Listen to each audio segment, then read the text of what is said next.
very quickly read out some general housekeeping points, probably familiar to most people who are here, but nevertheless important. I'm just going to very quickly read out some general housekeeping points, probably familiar to most people who are here, but nevertheless important. This meeting is being recorded and live streamed. Please, can you all keep your microphones on mute throughout the meeting as prevent audio feedback? Just double checking that I can be heard online. If somebody could indicate they could hear me. Yes, I can hear you. That's brilliant. If you'd like to speak, please raise your hand to get my attention. For any virtual attendees, a chat function must not be used to have conversations with other participants or to provide personal information. Please only use the chat function to alert me you wish to speak, to raise points of order or to report tech problems. And in some circumstances ask questions. And please note that the press may be in attendance. This is a formal meeting of Hackney Council. So just turning to the agenda, the first item is the appointment of the chair of Scrutiny Panel. So do I hand over to you, or I could just read it out? Okay. Yes, so welcome to Scrutiny Panel this evening. The position of chair for Scrutiny Panel was agreed by full council at its annual meeting on the 17th of May 2023, who confirmed the appointment of me, Councillor Margaret Gordon, in this role for this municipal year. Going on to agenda item 2, apologies for absence. I've had from Scrutiny Panel Councillor Joseph, Councillor Billington and Councillor Adijare. Are there any other apologies for absence or lateness? No. Thank you. We sent an open invitation for this meeting out to all councillors who are on scrutiny commissions to participate in the meeting. Welcome to everyone who's not a member of Scrutiny Panel, backbench councillors who are either in the chamber or online, and it's really good to see so many people participating in the process.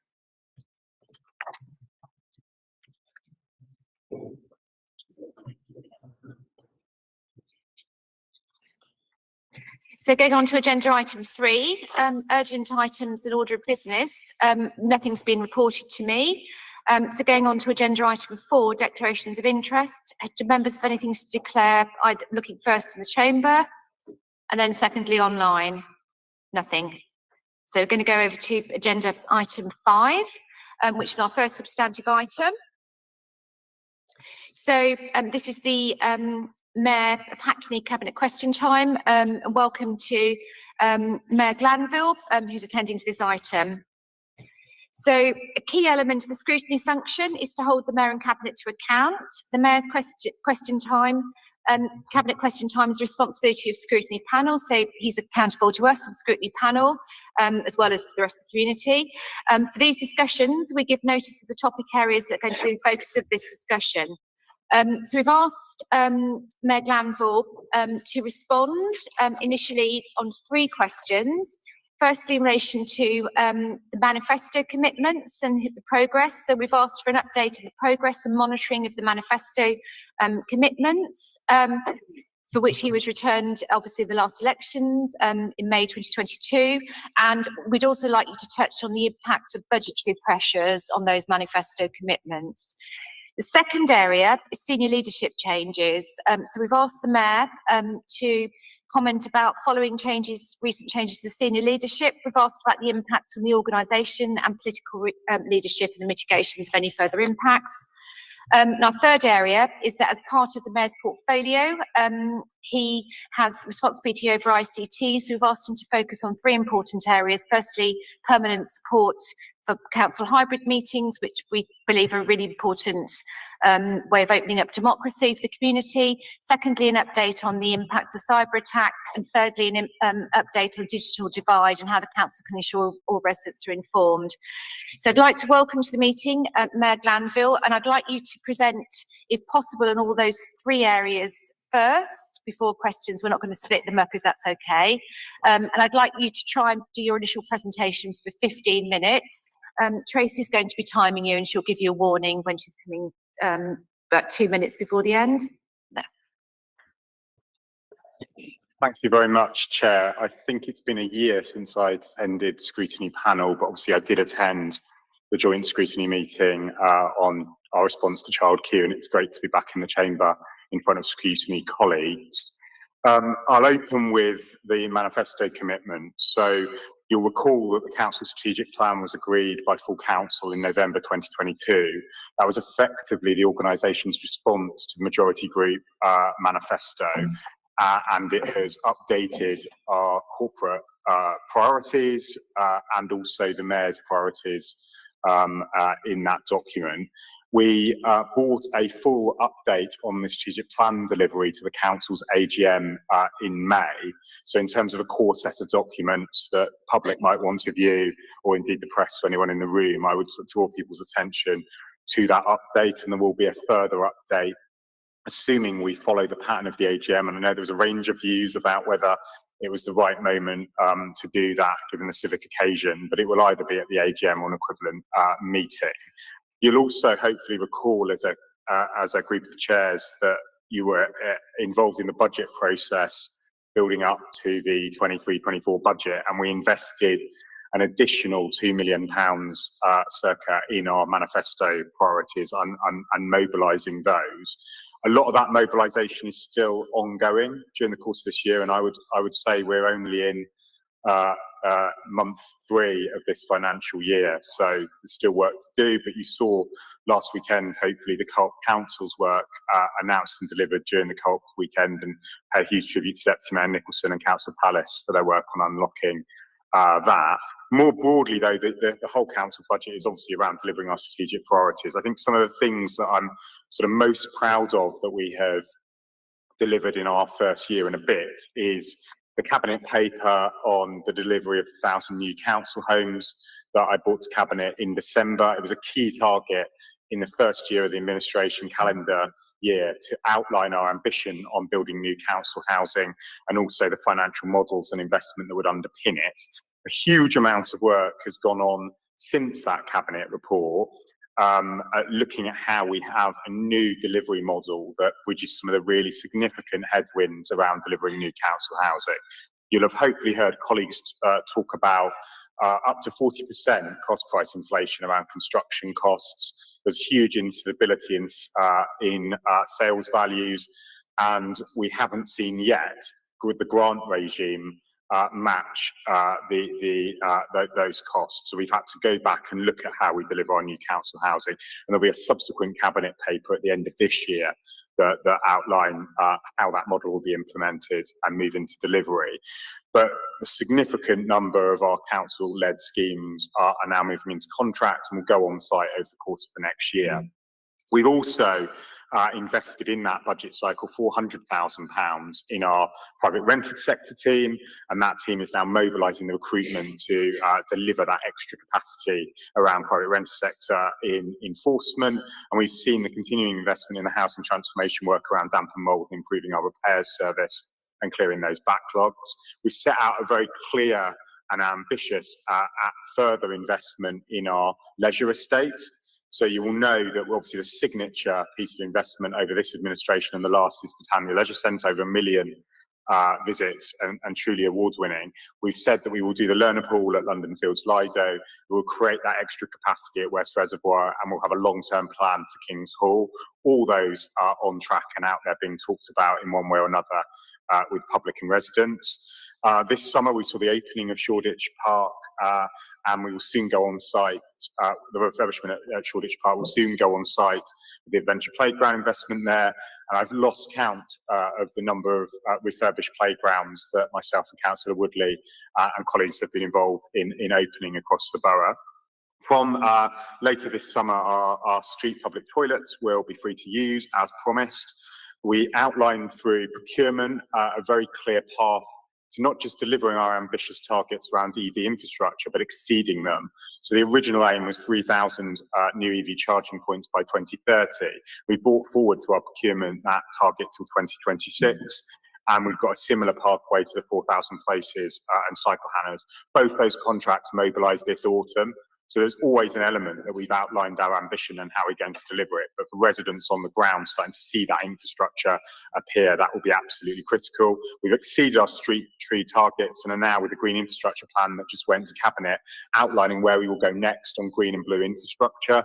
On Monday, we'll be launching, Deputy Mayor Bramble and I, the Task Force on Food Poverty in Schools, and we'll also be, before the end of term, delivering our first tranche of the investment of the Mayor of London's funding to deliver free school meals from the autumn. There is a lead accountable officer and cabinet member for each manifesto commitment. That is a key part of the governance of this work, and at any point anyone can ask who those people are, and there's a big document that contains the kind of latest updates. As I said earlier, the strategic plan is monitored year round, but the annual moment has been at the AGM, but I'm reflecting on sort of feedback. What is now happening with the strategic plan is to align delivery of that with service delivery plans, the financial resource planning, performance management and risk management. And we're embarking on a piece of work over the summer to develop a theories of change and long-term outcomes alongside the strategic plan. So there's a huge part of the strategy and policy team at the council going around visiting directorates, unpacking the strategic plan and what it means and how we move different areas into delivery. I think that will be something that I'm sure Scrutiny will be interested in the outcomes of, and we'll further update colleagues on that as we work through the summer. Clearly, we want to also make sure that our delivery of the manifesto keeps up with what residents are saying and keeps on with the outside world. So there are opportunities to tweak what is meant by some of our pledges and ensure that they are suitable for the world that we're living in now. In terms of the impact of budgetary pressures, the whole second half of this meeting is about budgetary pressures, and I don't want to steal any of the colleagues to my right and behind on their presentations. But the first thing I would say is throughout austerity, I don't think we've had the perfect storm around finances that we have now. We faced £140 million worth of cuts during austerity. It started with the 17 million taken out of our strategic partnership, and it continued all along that journey. The cost of borrowing was low. That meant that our capital ambition was a lot easier to deliver. Inflation was low. And indeed, in some areas, obviously, there were wage constraints imposed from government in terms of our pay settlement. That allowed us to do things that we're incredibly proud of. It allowed us to restructure, it allowed us to invest in our priorities, to invest to save, and consolidate services. We made an incredible use of our assets during that journey. All of those paths are much more hemmed in now. And I think it isn't that there is anything concrete I can say about our budgetary pressures that would say this manifesto is not deliverable or that one. It's just to really warn everyone that those headwinds are really strong. And there is also an enormous amount of growth pressure now from children's and adult social care and the cost of living crisis. So I think it's referenced as £27 million of growth alone in children and adult social care. That is actually the biggest investment we are going to make over the next 3 years in terms of revenue spend. That is linked to manifesto commitments. You know, working for every child, keeping our children safe, keeping our adults safe is absolutely the heart of the manifesto. But that is going to take an inordinate amount of time to deliver, as well as our wider fairer, safer, greener policies. We maybe want to come back to some of this in questions. In terms of this year, the CTRS pledge we are delivering this autumn. We'll start consulting very shortly. I've mentioned King's Hall. And we're just constantly looking at where we deploy our resources, as I say, in terms of those budgetary pressures, and if you want to explore those topics. In terms of ICT and hybrid meetings, absolutely committed to meeting the challenge that I know members have set of the team. What I want to say tonight is I want to have a co-produced working group drawn from Cabinet, some Scrutiny and backbenchers to take come with us on that journey, because I think there has been some significant survey work, there's been some benchmarking with other local authorities. This is a heritage building. It has some idiosyncratic elements of its existing infrastructure as well as what we've overlaid with ICT. It has to work for the building, it has to work for council, but most of all it has to work for us as members and members of the public visiting. So the ambition is certainly there. Rob Miller and his team, the governance team, want to work together on this, and it's something that we want to deliver this financial year. But we're sort of just moving beyond that initial scoping stage and then wanting to move into delivery. In terms of the cyber attack, I just pay huge tribute not just to Rob's team, but all those teams in the council that were impacted by the cyber attack, and ultimately those services that then served our residents. People have been incredibly patient. They have also quite rightly been demanding about when services would recover. I think we've made really significant progress. There are not many areas now of our work where cyber attack continues to be a reason that we can't do something. It does, though, have a long tail in terms of reconciliation. It continues to have a financial impact on the council. But we have, before the attack, took our cybersecurity priorities very seriously.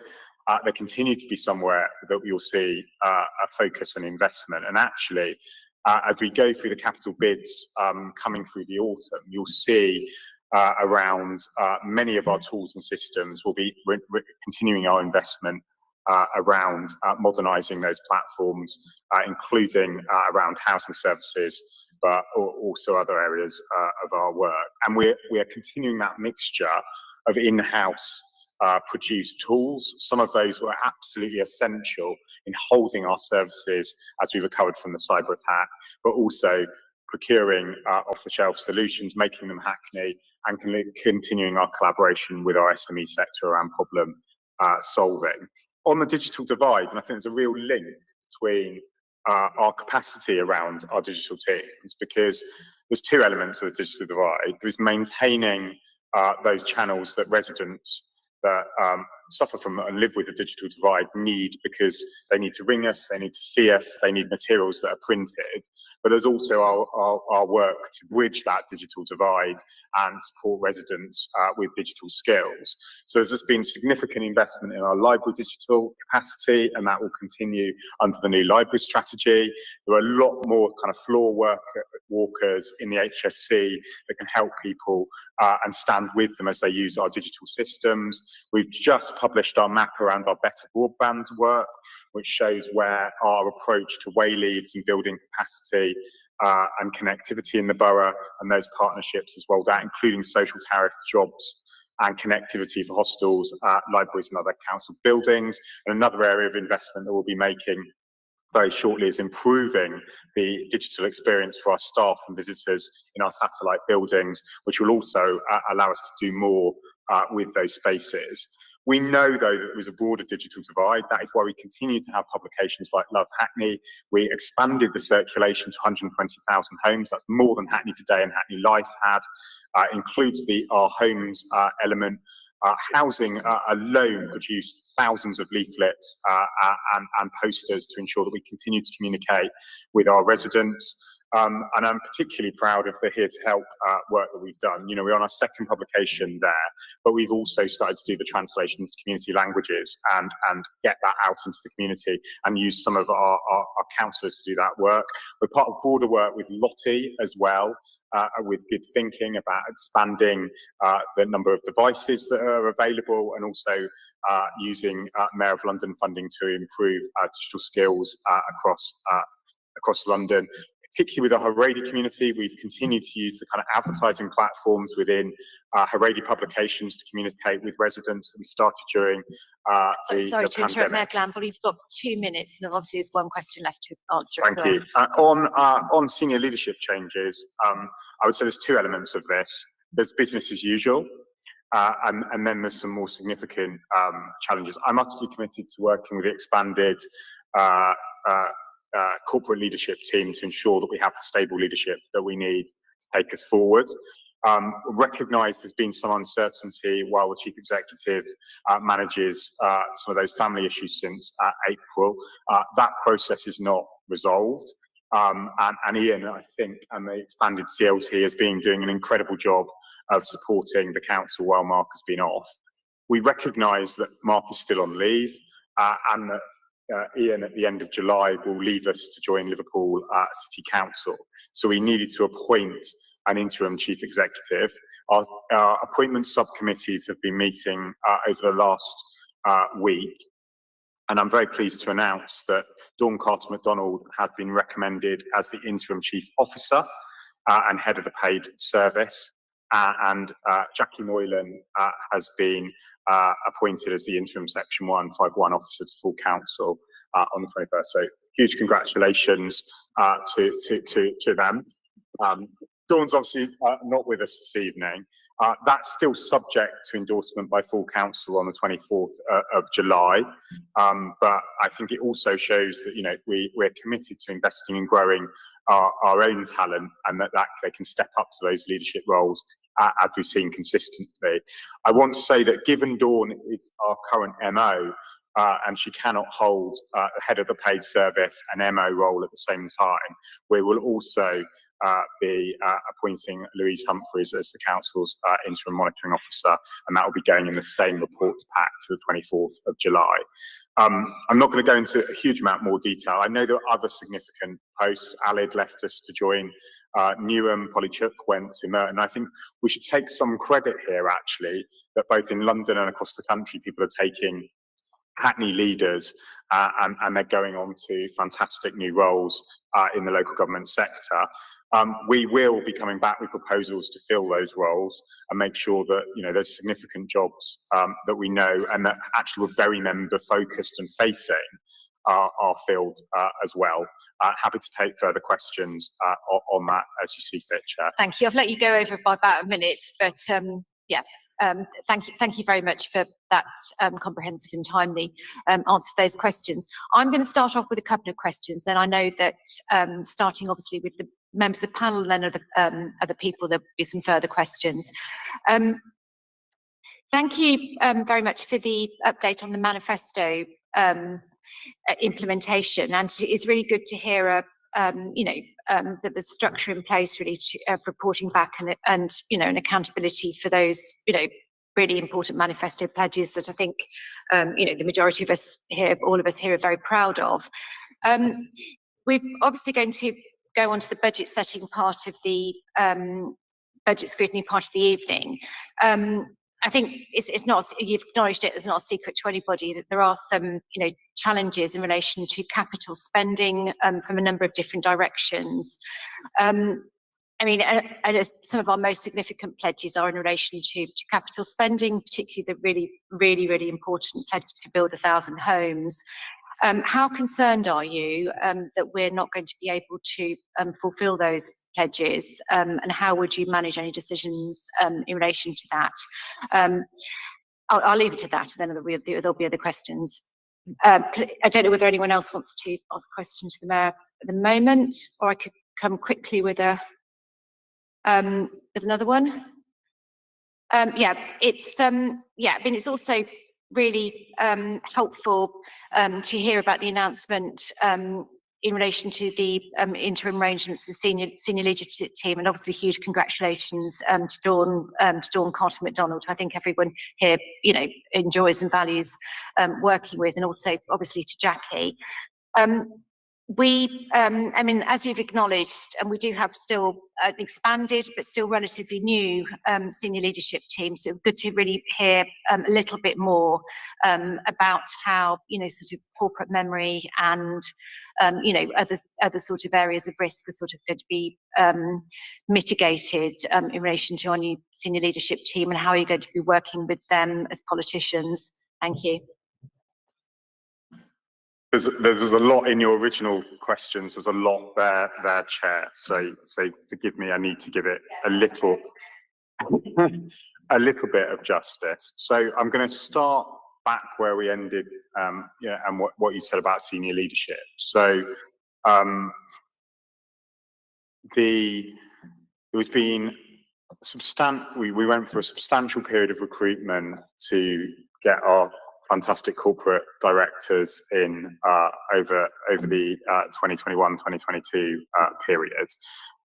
We are investing in them. We're investing in the expanded CLT. We have been doing some work as a cabinet about investing in ourselves and our senior leadership team. Some people involved in what was a sort of mini corporate 360 process, which identified sort of strengths and indeed more challenging weaknesses as well. And so having a kind of strong leadership team that is invested in and can lead the council and cope with movements is something that we've been working on over the last 6 months. That process continues. I was really clear, and legally it's clear as well, that we needed to make sure that we had strong interim arrangements, and that's what we've put in place. I think in institutional memory, many of the people that have left or are leaving us, one of the huge credits they bring to the organisation isn't just that you'd go to Ian for this, or you'd go to Polly for that, or Ali for that. It's the teams they built and leave behind. That means that people have been able to apply and be successful in these interim positions that I've outlined tonight. And apologies, Chair, that people got new information this evening.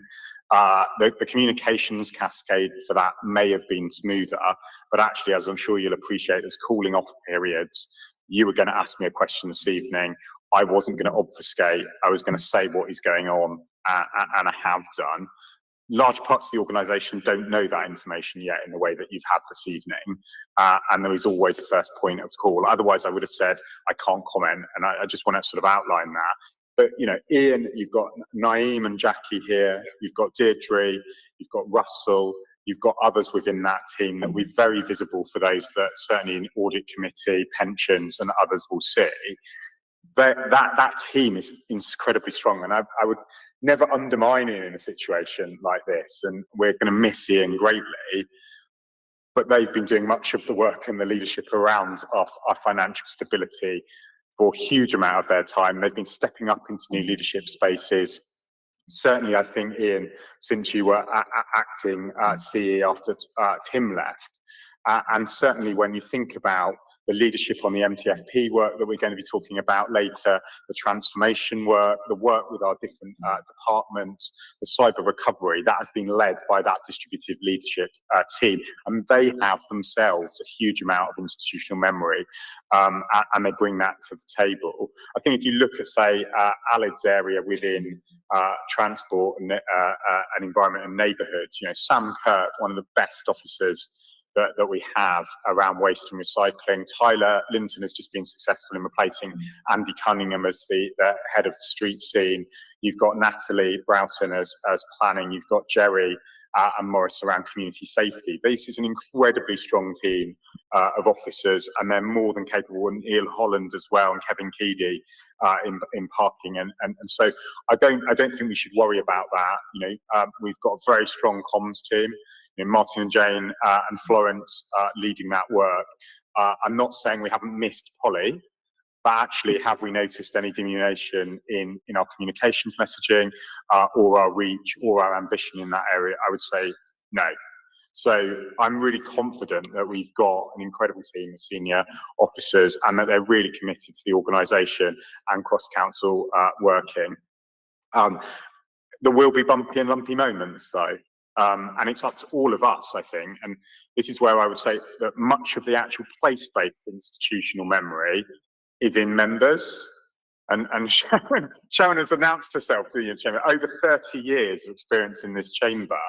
No disrespect to the professional expertise that I outline, but the place-based institutional memory sits with all of us often, and it's a part of the induction in being, you know, member-led authority, one that's very place-based and anchored, is what we bring to that as well. And I think, you know, that's for the induction work that we need to do, the continued development work that we need to do, and the support that we will need to give to people acting up and the interims and the job sharing. Returning to your sort of capital question and the 1,000 homes, I think if you'd asked me that question a year ago, actually just straight after the election, I'd have felt a lot more concerned, oddly, even though the conditions have got worse. So before we developed that manifesto commitment, we did a huge amount of deep dive work between finance and housing in developing and saying, is that deliverable? And we have not said that 1,000 council homes will be made up of one type of delivery. So they're council homes, we've been really clear about that. But what we have said is some of it is in our existing programmes that will be sped up. Some of it will be in programmes that have yet to get planning, but we'd already started. Some of it would be in new forms of infill, and some of it would be in our town centre sites, like Tesco Morning Lane and other places where we were putting an emphasis on delivering council housing. And we have also said there will be an element of buybacks and perhaps partnership with housing associations, but they will be crucially social rent supported with the council, so they count towards the 1,000. It's not double counting. There are challenges and difficulties with all of those different parts of that portfolio, but there's some insurance of having that diversity of delivery. And some of this is commercially sensitive, but I think I can say we are almost fully in contract with a constructor for the residential element of the Britannia scheme, and that will go on site. The big four, as they're known within the council, so King's Crescent, Marion Court, Colville, and Nightingale are, if not in contract, will be in contract in the next couple of months, and then move to enabling works and going on site. That is literally hundreds of homes that we are now able to move into contract. We've got 2 schemes on site at the moment, and the work that we've been doing to value engineer and maximise our existing schemes that have got planning. There's also, we've had several pieces of external consultancy looking at our model, looking at how we can be more commercial, not more commercial in diluting our values, but being more nimble in how we deliver them. That isn't about JVs, it isn't about things that might worry our values, it's about just being more focused on the product. Councillor Mackenzie and his teams have talked a lot about standardisation. So we have some of the best and most award-winning architecture. We've just won further REBA awards for Frampton Park development, which is known to some people in the chamber. We're not going to dilute that quality of architecture, but I think we can have some standardisation which supports the worker housing services and also bring down costs in the packages of how we deliver. And that is incredibly important as well. So, that's a quick canter through. There was an approximately £100 million gap between our ambition and the funds available when we started this journey. We are very, very close to closing that gap.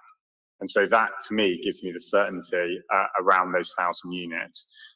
We did say built and on site, so they will not all be complete and lived in by 2026. We've been clear about that from the start, but not included in those 1,000 homes are many of the other schemes that we're already bringing forward into delivery as well. So, no dilution of ambition, absolutely focused on that work. Ricardo Hyatt and his team's working across that. We've also restructured the team in terms of delivery to sharpen its delivery focus. We're continuing to look at the in-house skill set to see what else we can do. So I think we're amongst the most ambitious and the most focused on delivery. The final bit is the grant level and kind of political lobbying. We're part of a broader set of councils that are working with the GLA to make the case for higher levels of grant with government.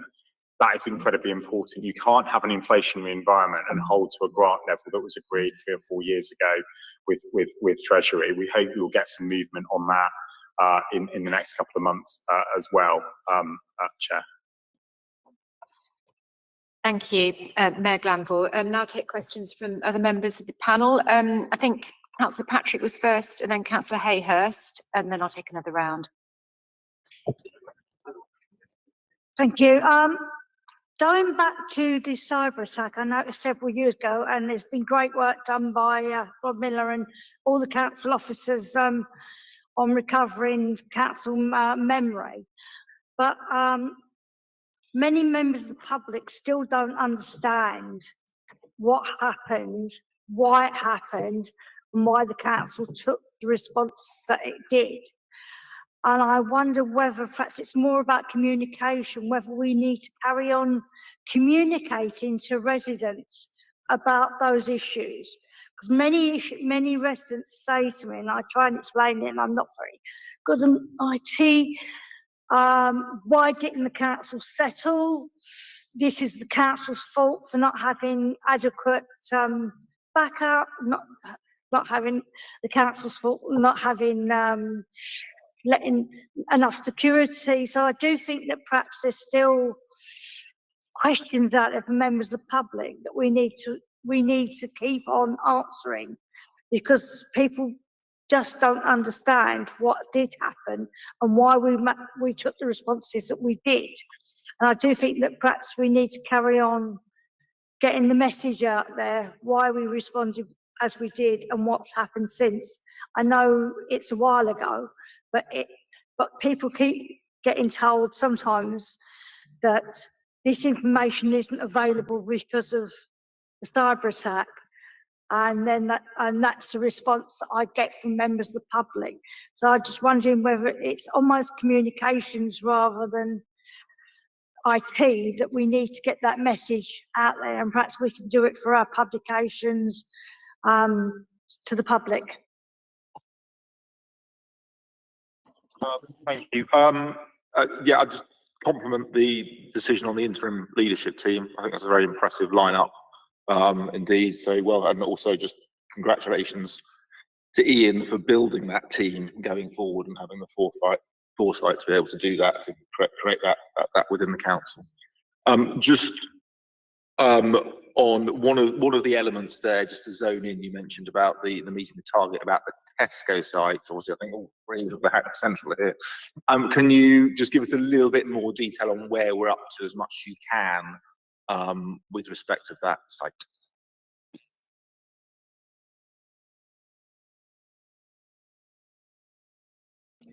So it's very rare that I disagree with Councillor Patrick, but I think I'm going to agree and disagree at the same time. I think if you look at all of our strategic response communications to the cyber attack, explaining what happened, it was criminal, that there was a limit to what you can say given that context. It is still a active criminal act and investigation. So, you know, giving chapter and verse on things is not in residents' interests or our own. You will have seen, though, before and since, a building narrative around these types of attacks. You had Colonial Pipeline, you've had parts of the NHS, you've had other councils, you've had housing associations, multi-academy trusts. It goes on and on. I'm very proud that we didn't settle, because you just encourage further attacks. And the more you talk about strengths and weaknesses, the more you encourage attacks, the more you draw attention to any data that might still be out there from residents or staff. So I think having a clear narrative, and there's not, I think, an interview either locally or nationally or with trade press that I or Rob have ever turned down. And I think, you know, Ian, Mark Carroll and Tim Shields also were involved in those processes. So I think, you know, whenever asked, we're very up for telling that story. We've done some sector partnership peer work on that, including with the LGA. We're quite critical of the investment from government because we think it's a much greater scale. We've supported Lottie's work, which is to sort of test our systems and other council systems in London, and we've continued to invest in our own staff and capacity. We also recognised, though, that there were people that were interested in it because of the service impact and the casework. I think that narrative, I've always thought, can be sharper. And we're still kind of ruthlessly, I think, many of us as cabinet members and officers are weeding out where it's still used as a sort of common parlance and excuse, because there will be times when maybe a subject access request for certain information does lead to, I'm afraid we don't have the information, or we don't have it how you would want to receive it. But in terms of an impact on an actual service and delivery of services, that should be incredibly rare now indeed. But that doesn't mean the echo of previous kind of, and I'm not trying to be facetious, but kind of computer says no type responses aren't there. And when I find one on the council's website, I'm always very quick to sort of send that back. And I just don't think, if people have questions about it, send them in and get those questions asked to get the technical response, because there is no substitute for that. But I still get that, what's happened with the cyber attack type random question, and it's just a reiteration of what we've always said. It's such an incredibly complex piece of recovery. We faced significant challenges with our backups, as we've always said. It was a sophisticated attack. At some point in the autumn, there will be the ICO report, which will be a public, independent assessment of what happened and our response. That might be a further moment to communicate around that. And I think that will be, for some, a reopening of wounds. I think we've got to recognise that it will take us back to a moment in time. It will explore the causes in a way that we might not have seen before, but we don't know what that will look like yet, but we will be sort of ready for it, and we will want to involve members and scrutiny in that moment and taking them through that report. On Councillor Hurst's point about the Tesco site, so there's three elements of what we're doing in Hackney Central at the moment. One is the council-owned sites piece of work with Adam Khan Architects and 00, looking at all of the council assets in Hackney Central and Dalston, building on the town centre strategy that we've just recently adopted, and looking at how we can maximise community and social return, including housing and council housing, as well as safeguarding our estate and delivering a better town centre. We've had the Levelling Up bid, which looks at the public realm and the town hall square and affordable workspace, and then we've got the Tesco site and the arches around it, and we're in conversation in MOU with TfL around bus garage sites and electrification in new homes.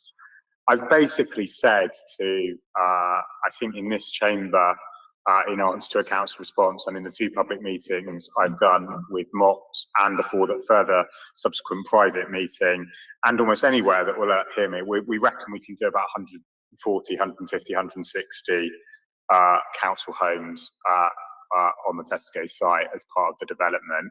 And we're just mobilising a team within the council now to move that forward into further delivery, and then we'll be going out to the market to find a partner to deliver that.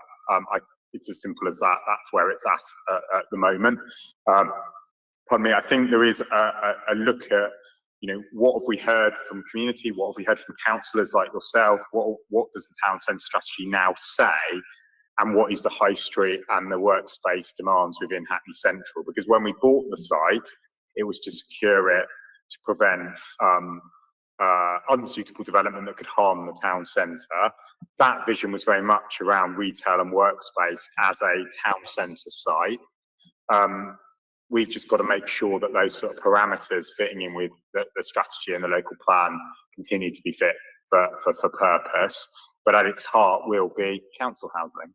And I'm very pleased to say that to you as a ward councillor. Thank you, Mayor Glanville. I think I've got time for two more questions. I'm going to prioritise members of panel. So if Councillor Conway's got a question, I know Councillor Potter's already indicated. Sorry, Councillor Lynch. Did you have a question? Okay, well then I'm going to quick questions. So we're going to have maximum 5 minutes on this item because we are running over. We will be running over. So Councillor Potter, then Councillor Lynch. Thank you. It's really good to hear that we've been able to kind of keep and increase our investment in active travel and the EV infrastructure. I wondered where we are in terms of our commitment to develop the kind of green skills and circular economy side of things, and whether the budgetary pressures we face are curtailing the ambitions we have got around this work. Thank you. Councillor Lynch.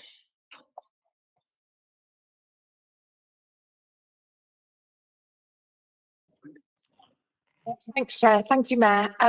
So my question is I've lived experience and also experience of so many people that have benefited from the council building and from the mixed tenure properties that you've talked about in the award-winning architecturally built blocks that we've got within Hackney. I guess my question is very similar to Councillor Patrick, is about how residents perceive this. So when we've done infills on estates, I wonder around how much we can do to assure residents that when we are seeing new building being developed, that there's going to be confidence that those properties will be able to have the capacity to manage them, given that we know that there's some challenges around our existing housing stock. And I suppose that goes back to maybe an understanding of, whilst we're all sort of political geeks, we understand the difference between the housing revenue account and the capital funding, how we, I guess, need to sort of message that to our residents so that we don't have potential sort of you know, people sort of thinking, well, this has been built, but what about the fact I've lived here for longer and things aren't working? So I guess it's just around that. But thank you very much. Thank you for those questions. Mayor Glanville, you've got about 5 minutes for those because we'll have to draw this to a close. Yeah, so thanks, Councillor Potter. I didn't major on climate change in terms of manifesto delivery, but I could have easily said, you know, we have a climate action plan that's been adopted, the Green Infrastructure Strategy. July full council will be our annual update on the climate emergency work that, you know, Councillor Coban will present. I think in terms of green skills, I don't know if you came to the Sustainability Day, but employment and skills were there. We have, led by Councillor Williams, quite a programme of now new green skills available through our Employment and Skills Service. It's probably at the literacy end of climate change, so that rather than the harder end of green skills. We know that Hackney Community College has been successful as one of the green skills hub. We've got Build East in the Olympic Park, and we're looking at what green skills apprentices can be unlocked within the council as well. So I think we have made that investment and that work. There will be a further to travel, and I think as we move into delivery, you know, one of the unsung things is that we've been successful as a council of unlocking over £20 million worth of decarbonisation retrofit funding across our general fund and our HRA estate, and we want to bring forward our exemplar retrofit programme. All of those will lead to green jobs, and we'll be focusing them in on the local economy.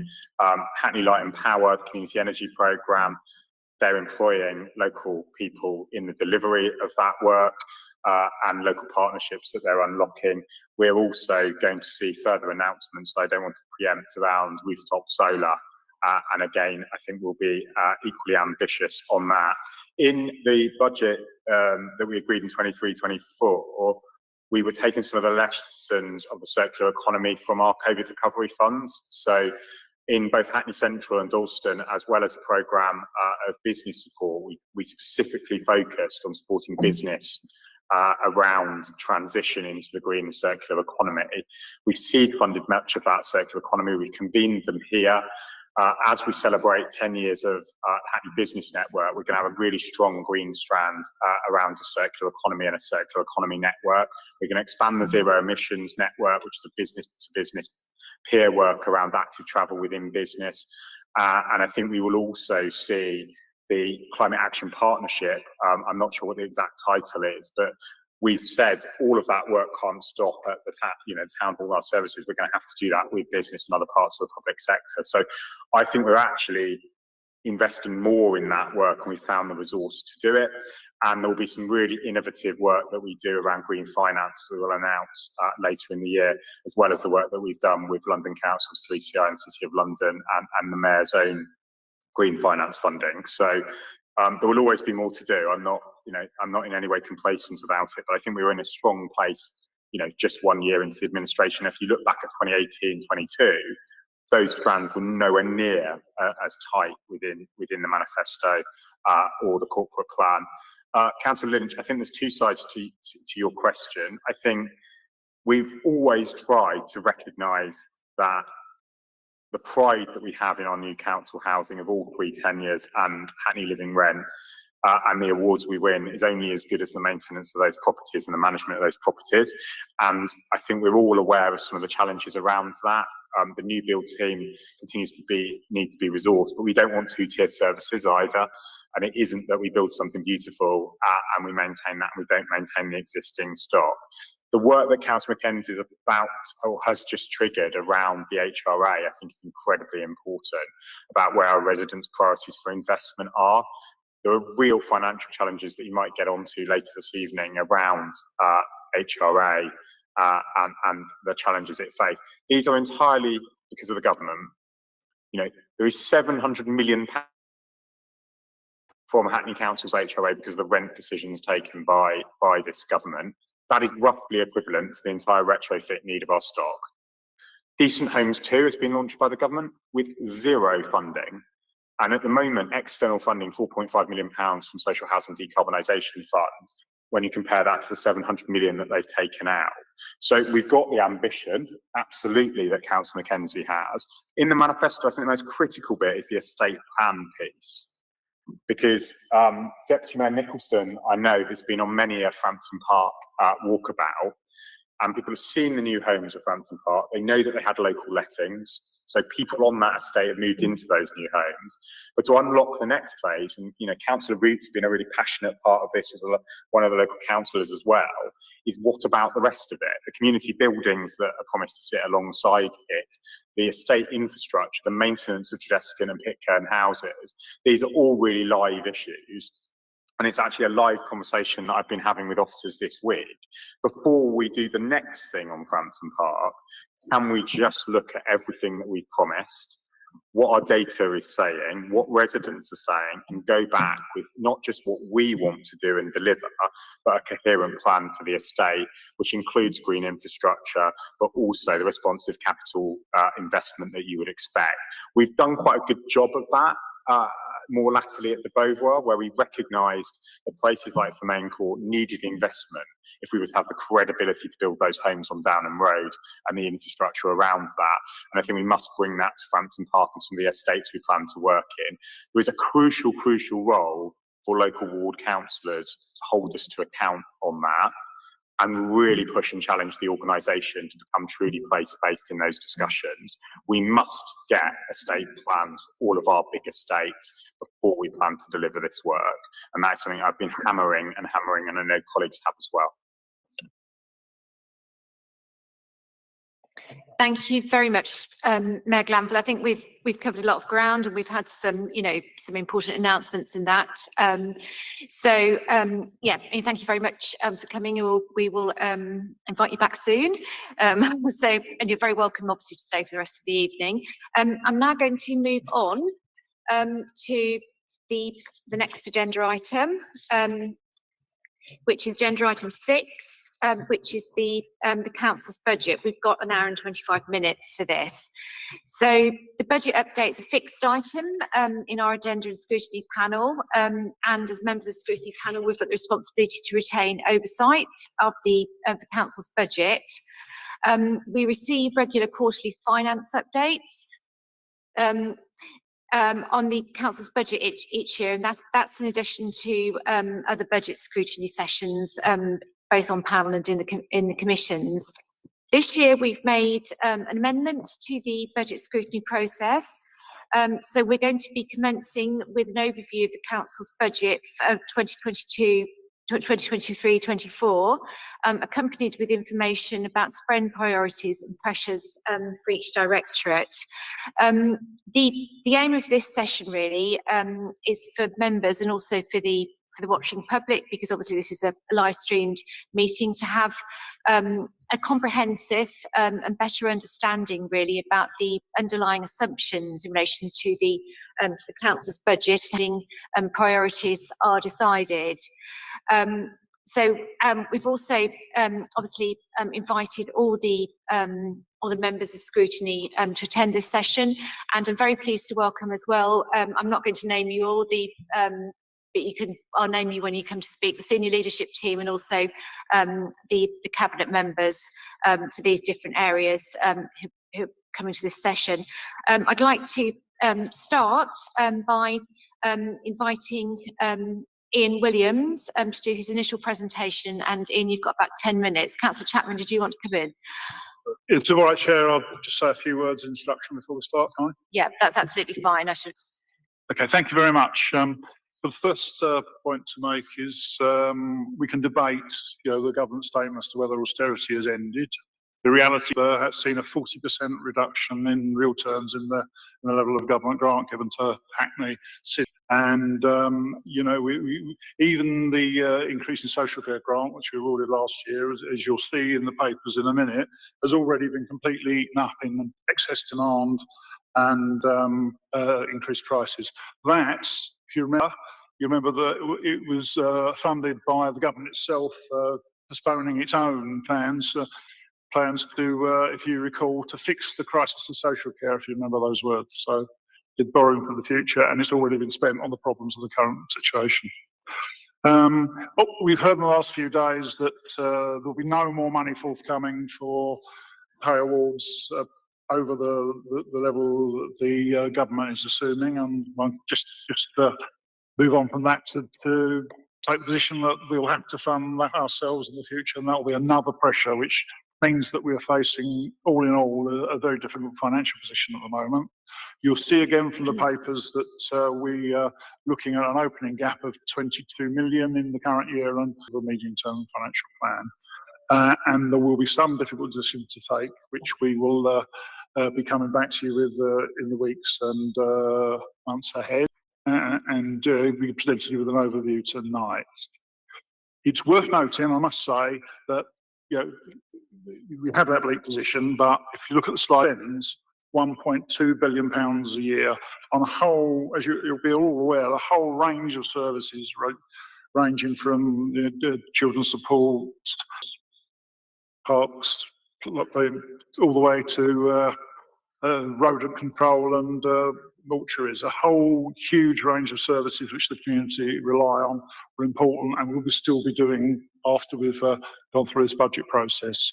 And in doing that, we'll obviously be completely focused on our priorities as we set out in our manifesto promises to the electorate, which remain a key priority going forward. And we can chance to explore in detail just exact breadth and depth of all of that, but the issues that we're facing in funding that and the opportunities that it brings as well. If I could just one last thing before I hand over to you, just pointing out, as you'll probably see, Ian Williams' last scrutiny panel tonight. I'm sure we won't spend a minute or two like that subject, in which case I'll come back again. But I was a scrutiny chair for 8 years myself, and I really understand the complete commitment to scrutiny. He's great support and attendance of meetings, and willingness to provide papers, and his patience is also very, very important in that. So thank him personally for that. I'm sure I didn't want to spill tea or thunder on that. One of the other things, you can be really nice about people that are leaving. One of the other great strengths is the brilliant team that he's built over the 14 years, is it? Yeah, and you've got four.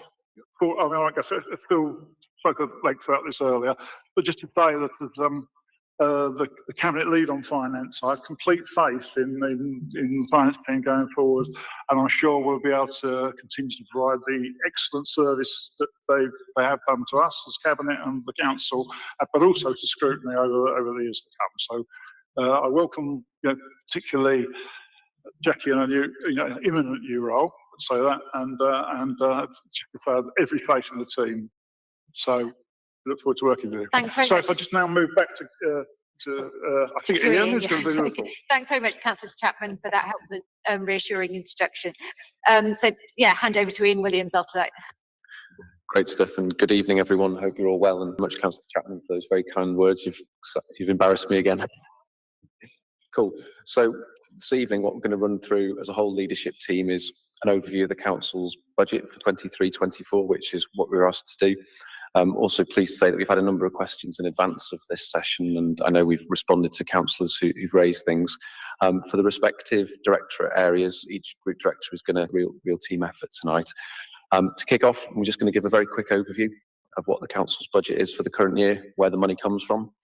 a reminder of what the medium-term financial challenge continues to be, and then just some key facts on the council's finances, including a summary over the last 4 or 5 years or so of the savings that we've made, where they've come from, but also the substantial investment, I think, as the Mayor outlined in his question time, that the council and that ultimately you vote through each year that we make into services in terms of budget growth and support. So very quickly, and hopefully everyone in the room can see the slides either on the big screen here or in the pack that's been circulated. But the budget, which was agreed in March, approved a council net revenue budget of just over £350 million for the current financial year. That pie chart, as you can see, breaks it down into the key spending areas. I think it's also worth just drawing people's attention to the right-hand side of that slide to show the sort of significant payments we also include within what we call the general finance account. Members of this commission will be aware of the North London Waste Authority and the levy that we pay, the corporate contingency. We hold monies for pension fund back funding the historic deficits we've been recovering over a number of years, and concessionary fares, to name but a few things. Turning to the gross budget, I think it's really important to remind ourselves just how much resources the council does have at its disposal each year. And in gross terms, we have just over £1.2 billion at our disposal. A significant element of that is in relation to what are called, in this chart here, third-party payments, but in more simplistic terms, are the significant amounts of money that we allocate to residents in terms of housing benefit subsidy, but also the work we do to make sure our schools are funded through the dedicated schools grant. And I don't think we should underestimate the work that £750 million involves in terms of the management of it, but in particular, the real impact it has on residents and ultimately the future of our young people. Turning to the net revenue budget in a bit more detail, what we've looked to try and do in this slide is categorise it by the key areas of the strategic. So what we've identified here is basically looking at all areas of net expenditure. If you were to categorise it by those groupings, from the greener, healthier, Hackney element, through to fairer, safer, through to corporate cross-cutting initiatives and Hackney, you can see there how we've looked to allocate that resource and where it's spent. So it gives you a sense of just how the council's ultimately total level of resources is allocated across those strategic plan priorities. Turning to key council funding sources, and I always think this is an important one for us just to remind ourselves of, particularly point about the significant reductions we've seen over the years in terms of external government support. But I think also when I reflect back from when I started as Section 151 officer, what we've really seen is an increasing reliance for local authorities on raising council tax. Services are ultimately funded. And over time, and particularly the last 4 or 5 years, as the expectation of government has been that when talking about real spending power, there's been an assumed increase and an expected increase in council tax of up to 5%, as we saw the current year, that actually being raised and being an increasing proportion of our overall level. Current year, we're raising just over £100 million in terms of council tax. The revenue support grants we receive come to around £78 million, and then the business rates top up effectively just over £116 million, as well as some specific grants of just over £57 million. Turning to dedicated schools grant, I think it's also just important to remind ourselves of the significant element that relates to, and in particular, there's significant chunks of that go to fund special educational needs, and I think this commission, and I know audit committees, done extensive work in relation to special education needs funding. Within the housing revenue account, we recognise that is ring-fenced, and that means that ultimately we must budget for all costs to be covered by housing rents over that period. Turning to the capital programme, over the current 4-year plan, we're expecting to spend around £1.1 billion across a range of areas, including investment in our young people, in particular the schools estate, the youth estate, but also significant investment, as you can see there, in making sure that not only do we build new council houses, but we actually maintain the existing stock as well. Also significant investment in things like Stoke Newington Library refurbishment, investment in temporary accommodation, and making great progress in relation to the developments that were agreed a while back now in terms of the reopening of those 2 new GP surgeries. We've also seen over the period the need for continued essential maintenance in our leisure estate, in particular to King's Hall, to London Fields, the learner pool, new investment there, parks depots, highways plan maintenance programme, making sure those roads and footways are safe to walk on. And we look to make sure we mitigate any of the damage that's caused either by traffic or by the weather, as well as also significant investments in green projects, including cycle hangers and the EV charging points. I talked a bit about the maintenance of our fantastic schools estate. I think we're very lucky in Hackney, particularly in relation to our secondary and special education estate, to have probably some of the best provision in London, as we were successful in securing the build programme, but also even after building it, made sure every year on year, we've invested in that whole life costing aspect of it. Turning to how we fund the capital programme, and just for members, by way of reminder really, the team are planning to hold a more deeper dive session on the back of audit committee into how the capital programme is financed, and in particular, how the housing revenue account, housing capital investment works, but also to help people understand the interaction with treasury management as well. But in very simple terms, the £1.1 billion of capital investment will be funded through a range of measures. Some will require us to borrow money, some will require us to deploy and allocate the Section 106 SIL monies we will have generated. Some will be simply revenue contributions. Others will be an element of government grant, as well as some capital receipts that we'll be looking to utilise. Medium-term financial plan, I think the forecast here isn't a surprise to anyone in this room. We published it in the medium-term forecast. But what I would say is, since March, working with Councillor Chapman, working with the Mayor and all Cabinet members, my CLT and senior leadership team colleagues, we've been working hard to make sure that in relation to the gaps we were forecasting, proposals are being developed to reduce that gap and get us to a balanced position. In some of the papers that are going to Cabinet and are due to go to Cabinet shortly, proposals coming forward to reducing that gap. And there's a number of sessions planned with Councillor Gordon and colleagues in relation to looking in detail at some of what we've classified as those 12 areas of big spend. And I think they'll be really helpful sessions in getting everyone to understand the choices and challenges that the council faces going forwards. But also, I think, importantly, the opportunities that are there as well. I think particularly when I look at the work that the Mayor's leading on with the property team and colleagues from all across the council around estates, there is some real opportunity there for us to actually not just reduce the financial challenge, but actually really make an improved offer to residents and utilise our assets more efficiently. So just key facts very quickly. No surprise to anyone in this room, council's legally required to set a balanced budget in advance of the financial year. Law also dictates how the council can increase council tax without going to a referendum. Compared to some authorities, Hackney has a low council tax base, significant number of properties in bands A, B and C, i.e. those that houses and properties that were valued in the early 90s, much lower, say, compared to somewhere like Westminster. So again, sort of good facts to have in the back of your pocket in terms of increases in council tax. A 1% increase in council tax raises about £1.1 million of income. A 1% increase in pay costs around £2 million. And since 2010, as we've outlined, there's been significant decrease in real terms extending. And I think the requirement to raise council tax and fund services via council tax is something that is not insignificant now. Inflation, like for all of us in our domestic lives, is a real challenge for the council. And for example, inflation in fuel prices alone has led to the council providing an additional £8.5 million in the budget since 22-23. These charts very quickly summarise where growth and savings and income generation have been made. I'm very sorry to say this is about 1 minute to go. And the final slide of this first section, again, over the last 5 years, tries to summarise by directorate and also the level of savings that have been made over that period as well, giving you a sense of where priorities have been made and where choices have ultimately been made as well. So I'll pause there before handing over to Jackie, my well done. Thank you very much, Ian. So we're now going to move on to group director presentations. So I'd first like to invite Jackie Burke, Group Director for Children, and you also have 10 minutes and we will be telling you when it's 1 minute to go. Thank you, Jackie. Welcome to the meeting. Thank you, Chair.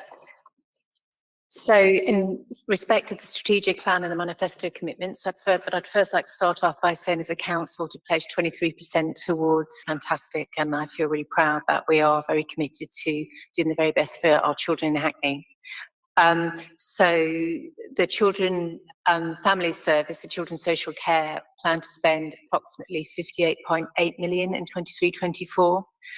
This is a large service. It's our statutory children's social care, it's our early help, our young Hackney, statutory youth justice provision, and our early help and prevention service. Hackney Education plans to spend about 22 million net in 23-24, and this runs all of the education services in the borough. The Directorate also oversees the dedicated schools grant and other schools grants with a total of 258 million. In addition, the Hackney Education is also responsible for delivery of our children's centres and our early years. The functions include ensuring the council is compliant with its legal obligations, as well as providing a range of educational services through the delivery of a traded offer. Our Directorate's work for every child in Hackney and for a fairer and safer Hackney. So we are delivering on a number of key manifesto commitments, which I won't read, but they're listed below. So in terms of our 23-24 children and families net budget of 58.8 million, approximately 34.1 million of this is staffing costs. You can see how that corporate parenting is the biggest slice of our budget, and the majority of that is through the placements budget. In terms of all of our services in children and families, we've got our family intervention support services, that's child in need and child protection services, and that is responsible for really working with children who are at risk of significant harm. It also includes statutory interventions, our court proceedings, and our family support as well. So have a looked after children leaving care services, and you can see the budget there. And that is responsible for all of our children who are looked after by the local authority, and also supporting children who've left our care up to the age of 25. The corporate parenting service is also responsible for our placements and our foster and adoption services. We also are responsible for the domestic abuse intervention service across the council. We have a dedicated, we have a very busy access and assessment team, which is a single point of contact, and within that we've developed an early help hub. Our multi-agency safeguarding hub is a partnership endeavour. We have co-located partners from education, probation, health, and we closely work with CAMS and, of course, our own SEND services, the Safeguarding and Learning Service, and obviously we've got a directorate management team and our business support. It's really important that we have our all of our social workers are well supported so that they can spend more time with families and children. Then you can see we've got our clinical services, Young Hackney, our family support services, and our youth justice services, and that brings us to a total of 58.8 million. The net budget for education is 22 million, and you can see that the early help, early years and wellbeing is a large chunk of that spend. We have our school standards and performance, and our high needs and school places, and our education operations team.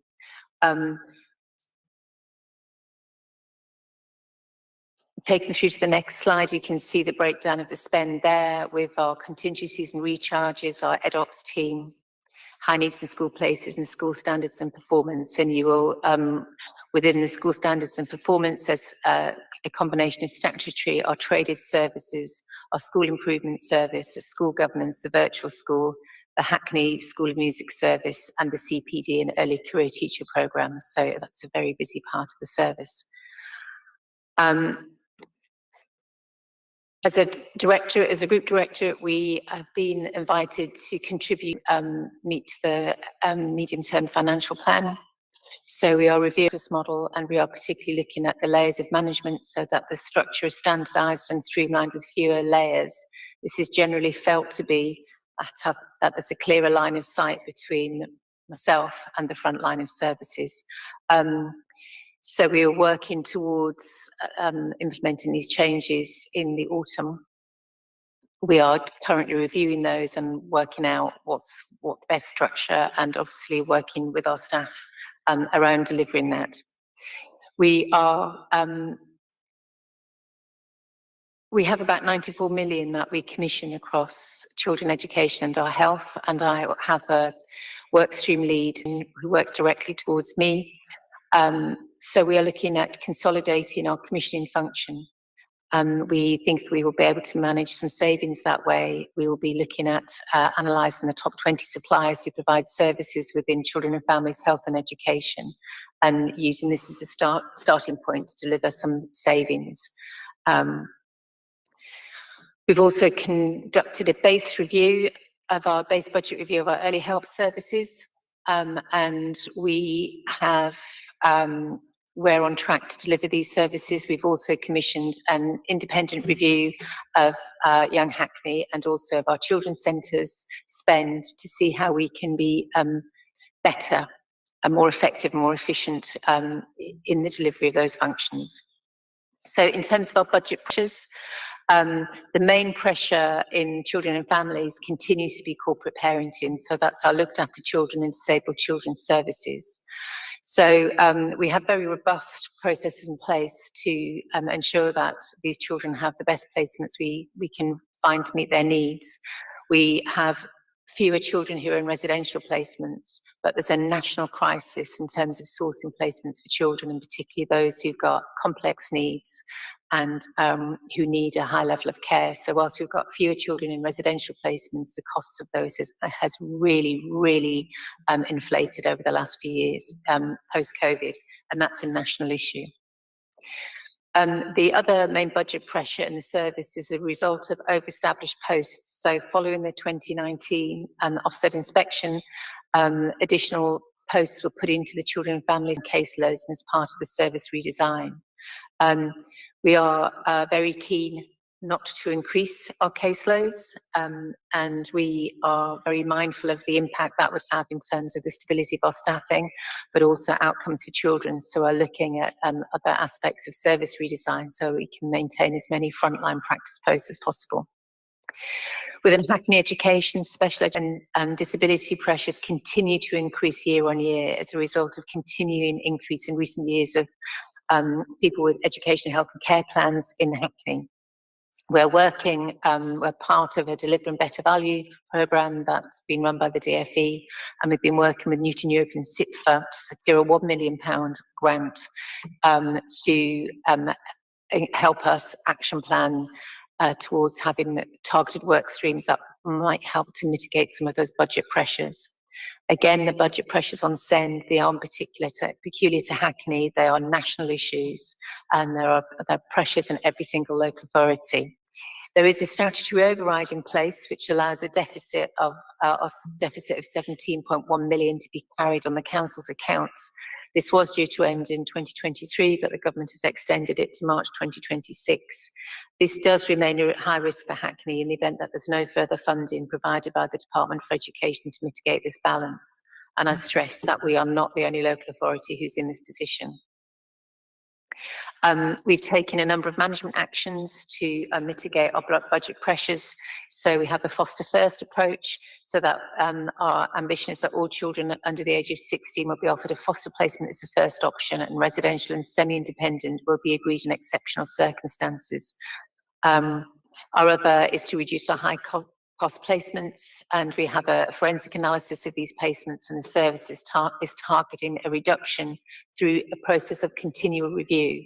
So that continuing review is looking at what is it we've commissioned as a service, is the placement continuing to deliver this, is it meeting the child's needs, and does that need to change? We review our top 30 placements, and this cost reduction is achieved by reviewing them and seeking a 5% reduction in costs through analysis of care package support and through targeted Jackie, just negotiations. to let you know, you've got 1 minute. I think you're just.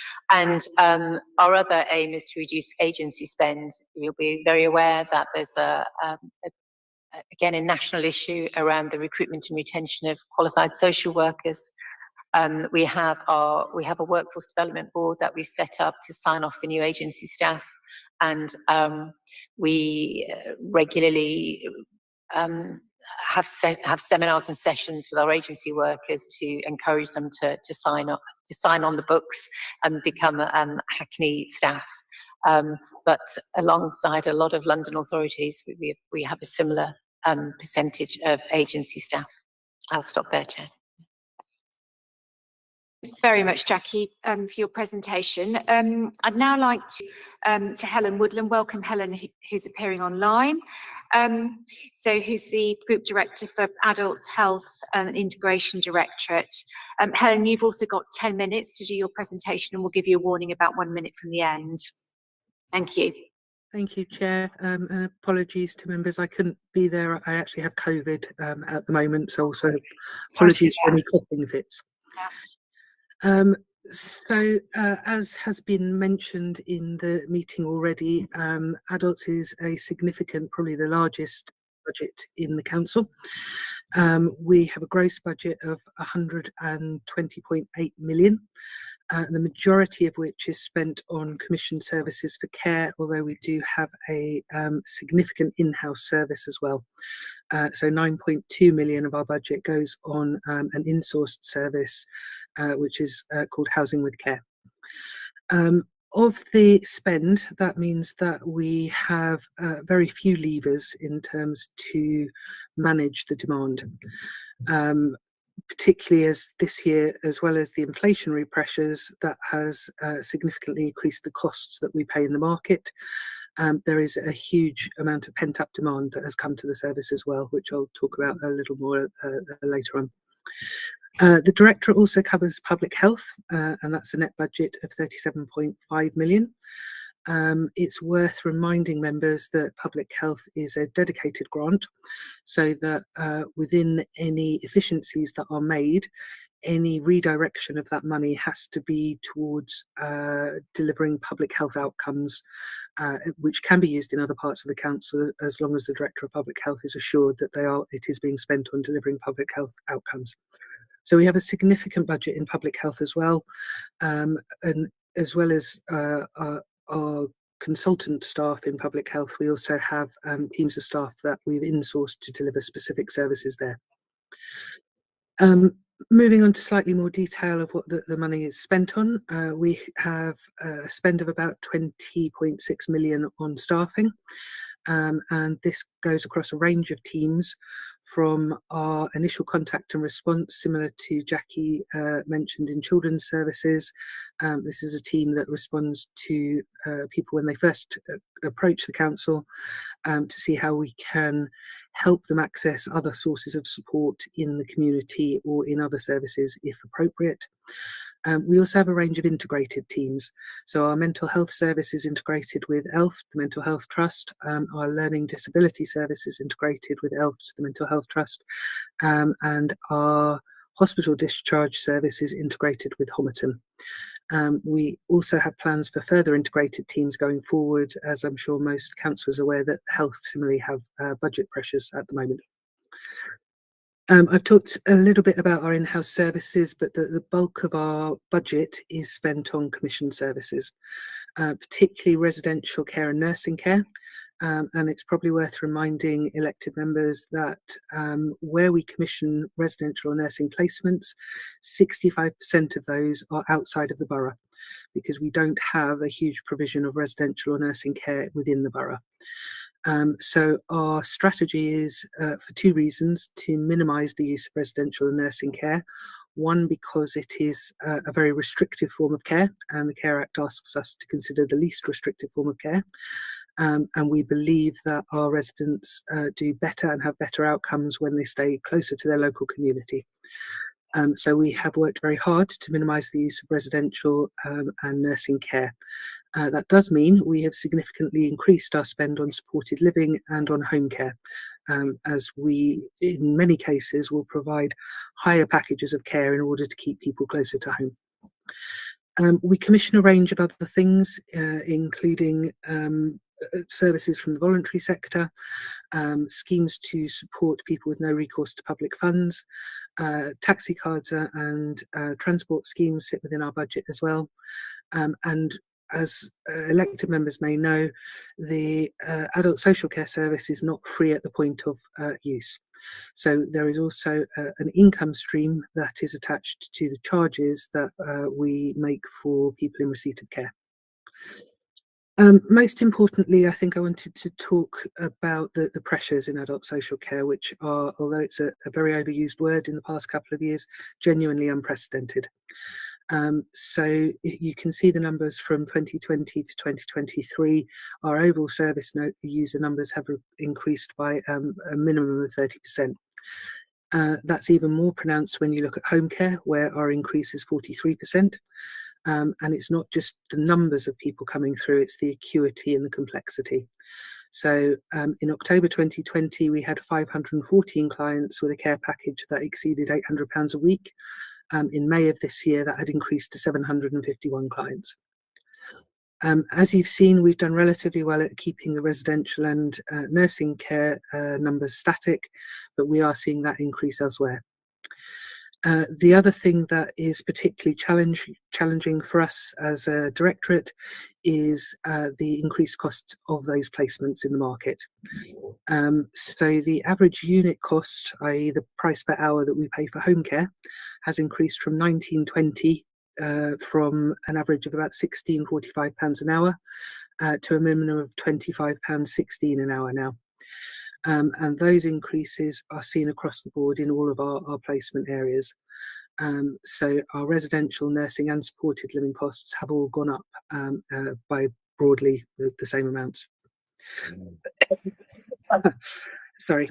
So despite that, we have had a significant savings programme across the last 5 years, and we have a savings programme for the forthcoming period as well.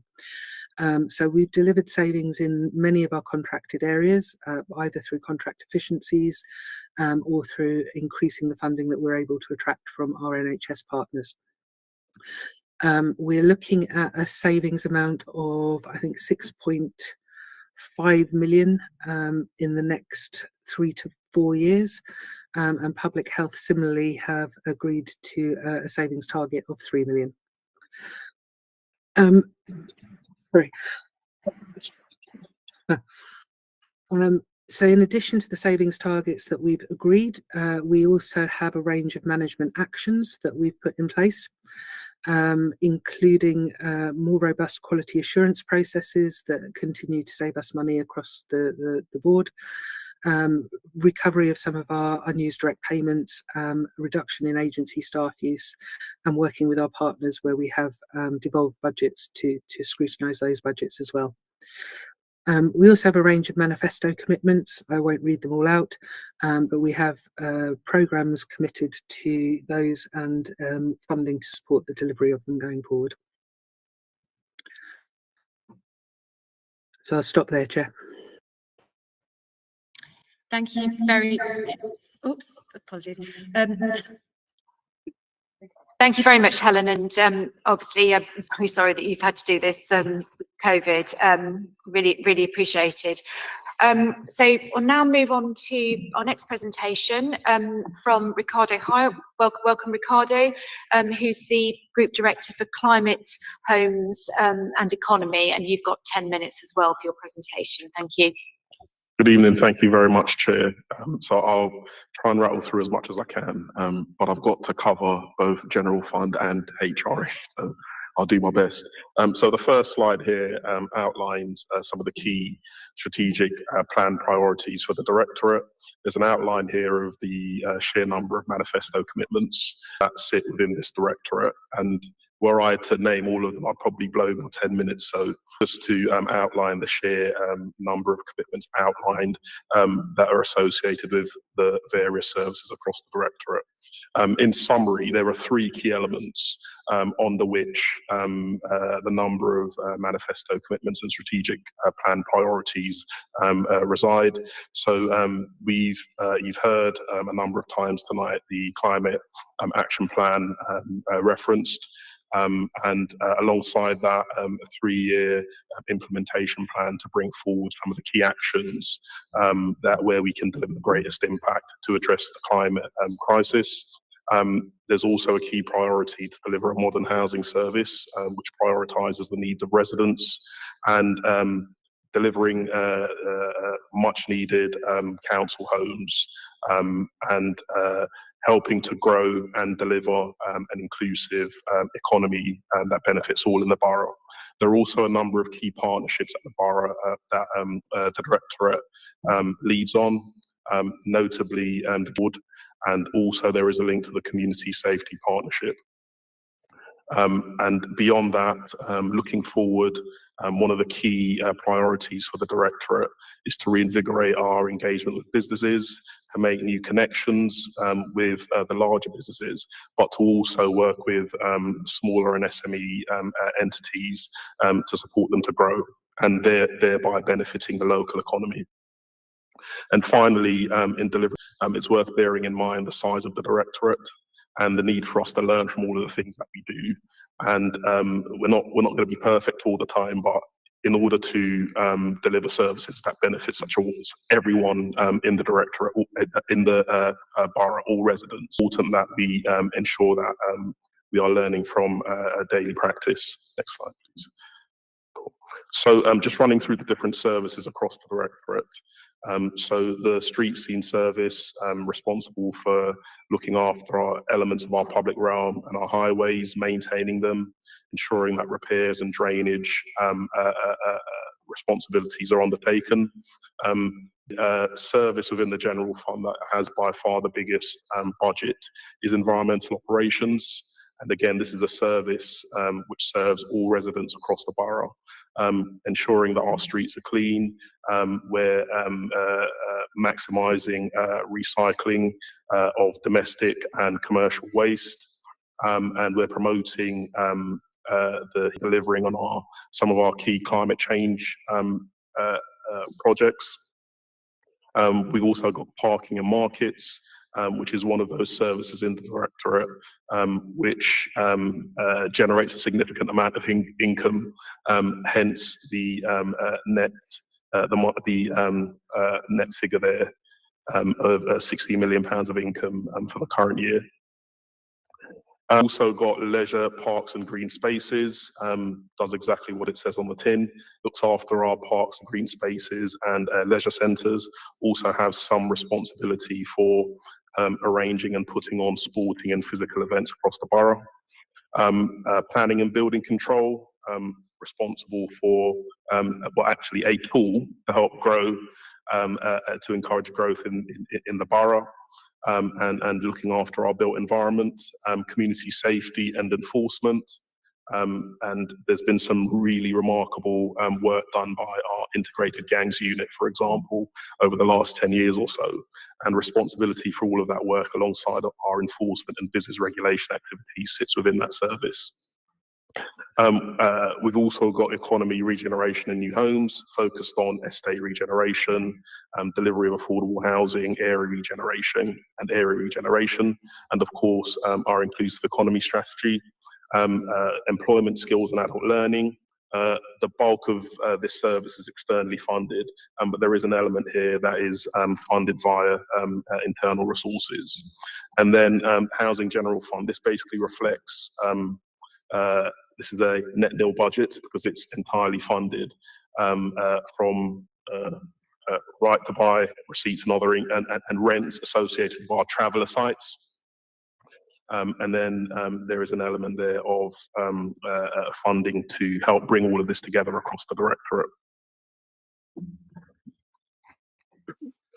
In terms of savings that have been realised or brought forward in the current year, they're broadly spread across increased fees and charges across parking, commercial waste and highways. We've also brought forward savings or introduced fees around our private sector housing enforcement activities, and likewise fees associated with our environmental operations service. Slightly more challenging, and then we are continuing to work at it, are the income projections associated with our commercial waste services, which are significantly impacted by the COVID-19 pandemic, which did impact the economy. So working hard to try and achieve these income projections, as noted here, it will be very challenging to do so and may slip into the next financial year. So in summary on the general fund budget pressures, significant challenges around waste and street cleaning, and what sometimes isn't reflected is a significant amount of increased demand. The number of housing units across the borough has increased significantly over the last 10 years, increases in population, and have sort of impacted that service in particular. And we are continuing to work quite closely to think about how we can operate, address predicted overspend for the current year. There's also challenges around delivering a vacancy factor savings, again associated with environmental operations, given the demand-led nature of that service, as well as the community safety enforcement and business regulation service. And then, as mentioned by Ian earlier, we are seeing continuing impacts of inflation on our supply chains. Given the breadth of responsibility for the services in the directorate, this is a particularly sensitive challenge for us. Next slide, please. Great. So moving on to the housing revenue account.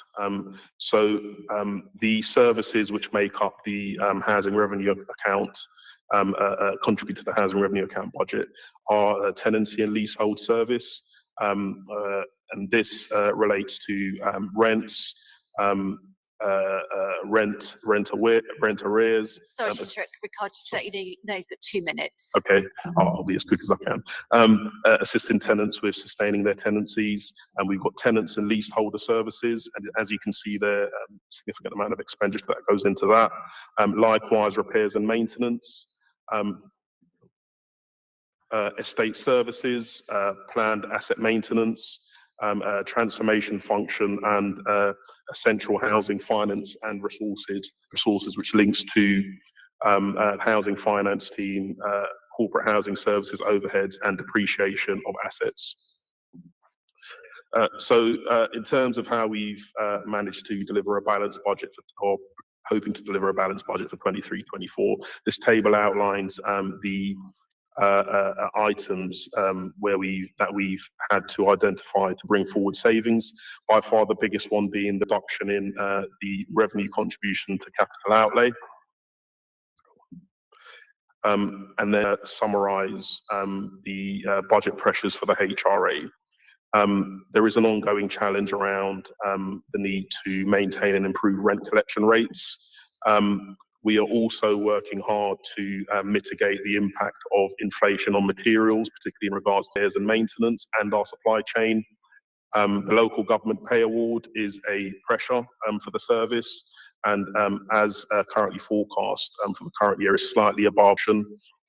The demand for repairs, particularly in light of the challenges around damp and mould, has significantly impacted the delivery of the repair service, resulting in a potential overspend. Over the medium term, there is clearly a need for us to rebuild the revenue contribution. But in addition to that, and it's a point already been made, we are subject to a rent regime dictated by government, and at present it is unknown what sort of levels of rent we're going to be able to charge in 24-25. So that again is likely to be a pressure given the 7% cap for the current year. Thank you very much. Yes, and now for our final presentation, I'm going to welcome back Ian Williams, and you've got up to 15 minutes to cover, well, in terms of finance and corporate resources and Chief Executive's department, if that's okay. Thank you. Thank you, Chair. I'm conscious it's been a marathon slideshow, so I'll do my best to be as quick as I can. Very quickly for finance and corporate resources, in terms of our strategic plan, as you know, the Directorate delivers a range of frontline and support services and has a net revenue budget of around £50 million from things like the provision of temporary accommodation through to providing finance, ICT and HR support to the rest of the council in delivering against the council's priorities. Key priorities that are being delivered. I'm particularly proud of the work that the team in the Money Hub are doing with colleagues from Benefits and Housing Needs, helping to ensure that some of our most they need continuing and contribute to that fairer, safer Hackney.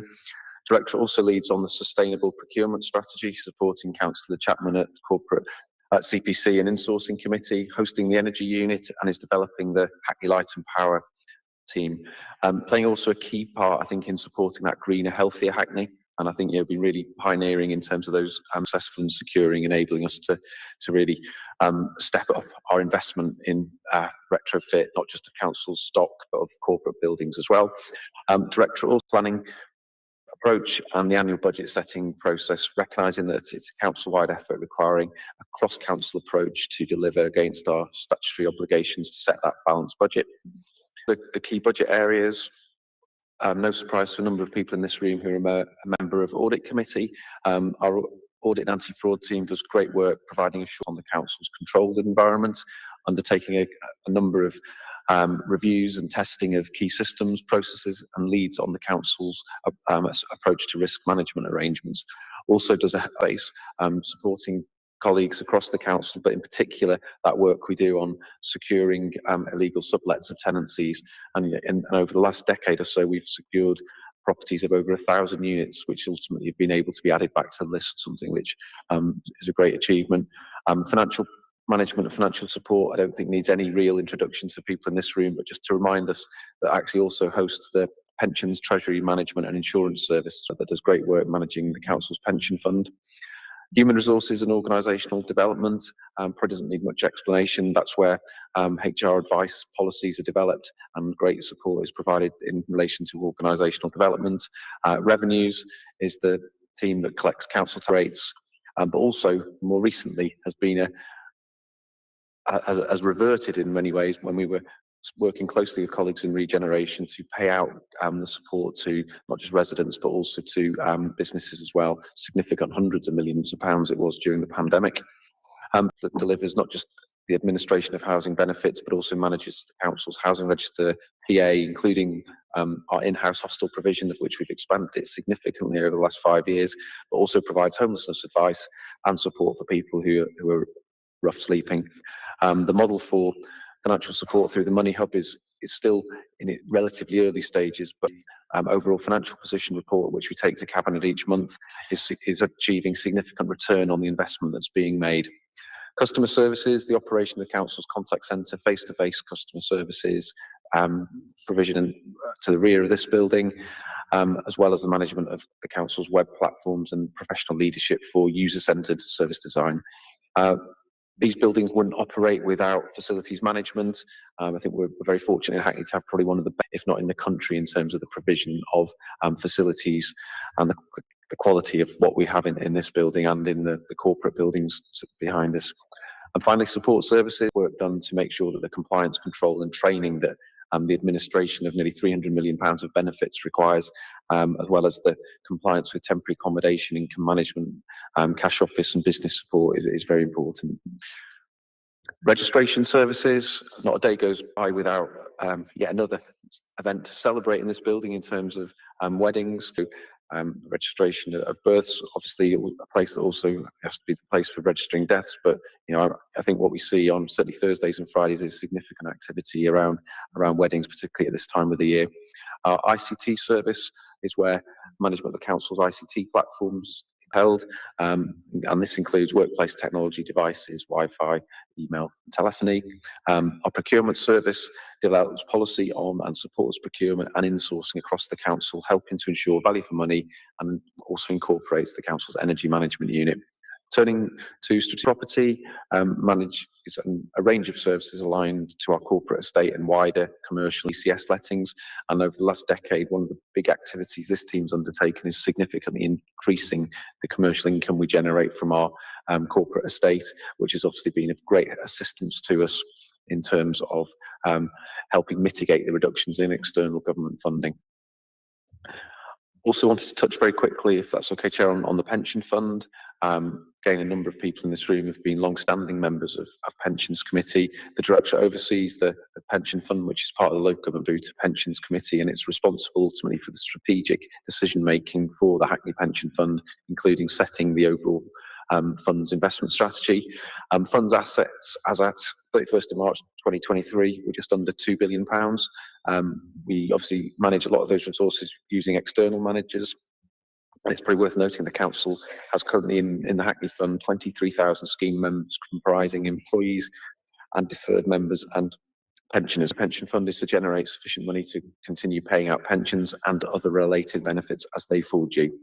Responsible investment, a key part of the Pension Committee's approach to filling this core duty. Environmental, social and corporate governance issues can create financial material risks, but also importantly opportunities. And I think the ambitious programme we've set out for the forthcoming years really highlights the fact that Hackney intends to stay at the very forefront of being the most pioneering its approach to tackling climate risk, but also making sure that we take into account considerations and set those specific targets to manage such risks.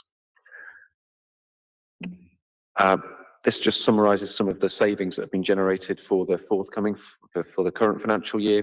You can see their savings, not just in relation to revenue contribution to capital, but also efficiency. A range of teams, the work and the benefit of the work of the pension fund, seeing a significant reduction in the requirement for emission.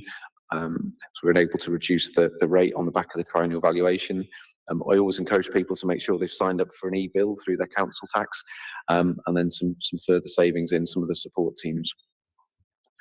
Budget areas also exist, still seeing the impact of some of the challenges out of the pandemic and cyber attack, but key to that is investing in areas such as making sure we're collecting as efficiently and empathetically as we can those arrears that we have in place. Pressures continue to exist in relation to temporary accommodation across London, and the service is working closely with colleagues in property to develop area. Cost pressures in ICT just reflect the fact that new technologies in use and the market continues to suffer from inflationary pressures, and obviously we're very mindful of the pressures that currently exist on businesses around collection rates for not just commercial property income but also for business rates as well. Turning quickly to the Chief Executive's Directorate, covers a range of areas in terms of the services it provides, not just some key support services like legal governance and election services, policy, strategic development, delivery and comms, but also hosts the Council's library service and culture service, as well as leading on all aspects of embedding the strategic plan. Key priorities for the Directorate include working with Council services and partners to achieve better outcomes for residents by identifying the cross-cutting issues and priorities that need to be addressed and seeking opportunities to transform and improve service delivery, leading on the Council's overall work tackling the poverty in the borough, including assisting with management of the response to the cost of living crisis, coordination of financial support for those financially vulnerable households. Key piece of work for the current year is developing a new equality plan for residents and staff, and also developing and delivering the outcomes of our libraries consultation. Key 4 Cs: curriculum, community, culture and creativity, to create a great network of library hubs, places of public and open access with arts, learning, culture, work and play can come together. The slide summarises the teams and the relative budgets. No surprise that across the board there's the big areas of spend would relate to libraries and heritage. Obviously, legal governance and elections is an area we recognise as a council needs to be continued to be invested in, as well as that capacity to deliver policy and strategic delivery. Savings being delivered this year include inflation on legal fees, looking to some of the costs coming forwards through engaging in frameworks. The libraries restructure, which you'll be well familiar with, is looking to generate around £125,000 worth of savings and some opportunities to generate income in communications. Budget pressures management actions are as follows: income targets across directorate services, venues and events, film locations and external legal pressure. And I think Jackie's telling me I'm running out of time. But the directorate is forecasting an underspend and will continue to seek opportunities to deliver further in-year savings to support the council's overall challenging financial position. And I think everyone will be glad to hear that's slide 61 and the final slide. Thanks very much. You're actually under time, but no, but thanks very much for that, Ian. I'm now going to move to questions. Just as a preamble, we've obviously a lot of complex information. We've got a lot of different people here. I think it'd be very helpful if we could focus our questions first on the sort of overarching picture, and then if we've got specific questions in terms of specific directorates, if we could do them in the order that the presentations were made. So starting with children and families, then health,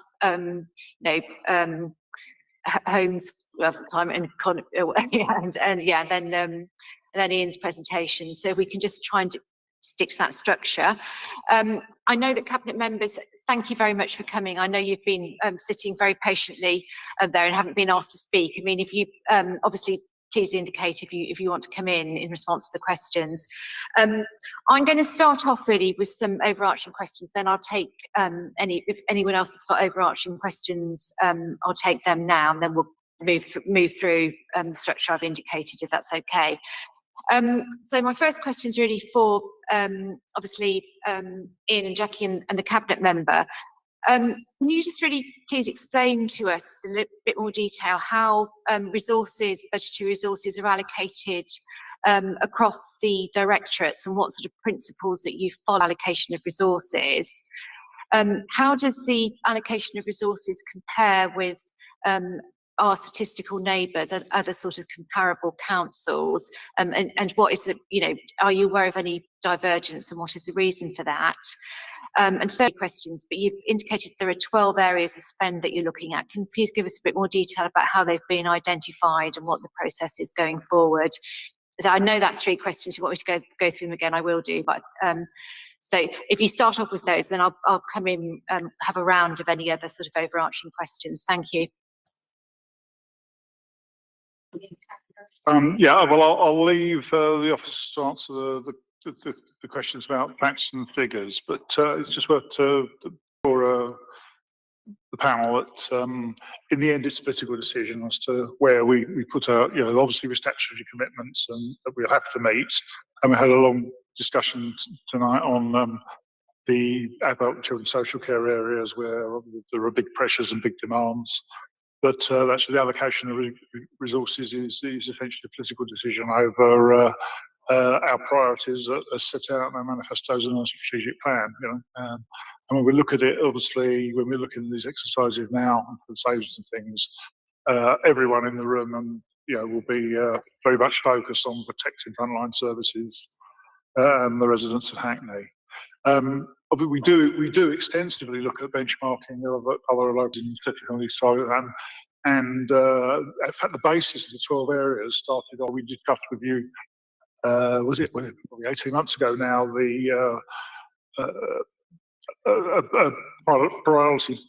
priority-based budgeting, and we did a lot of work at that time as an authority with benchmark other authorities and see where we were above and below the line on that, and the targets were derived essentially from that area. I don't know if there's any detail that Ian or Jackie will want to add to that. I think Councillor Chapman's done very well in principally answering most of that question, particularly around the allocation of resources. We've worked hard over many years to make sure that our resources align to the priorities set by the political administration, Obviously, we have to factor in the challenges that some of our statutory services also have and the demand pressures. There are obviously some costs that we can't avoid paying. I've talked about the North London Waste Authority levy as an example of that, and also the concessionary fare levy, which effectively do us. But just building on maybe the point, if I can briefly, Chair, on statistical neighbours, and it's really just to draw people's attention to some announcements last week in relation to Oflog, and in particular the 21 key indicators that were announced as being the sort of measures that local authorities will be, there will be a rating given to in terms of an average position.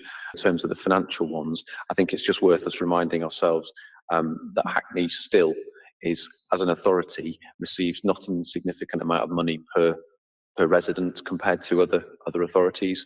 I think it's only Camden in London that receives more per resident than Hackney. Similarly, these indicators, particularly financial ones, and I'm very happy to share with members afterwards a list of the key 21 indicators, given where we are with time. Relative council tax levels in London are much lower also than outside of London, certainly than some northern metropolitan authorities and county councils, and there's lots of reasons for that, historic and going back to previous local government funding regimes. Just very quickly on the 12 areas, I know we've provided updates in other places on what those are, but they were chosen very carefully with a clear evidence base. We worked hard to make sure that we identified in terms of big areas of spend, but where it was felt there were opportunities to make savings and to learn from what's happening in other authorities. For example, where we might see ourselves spending a lot more on something than some neighbouring authorities.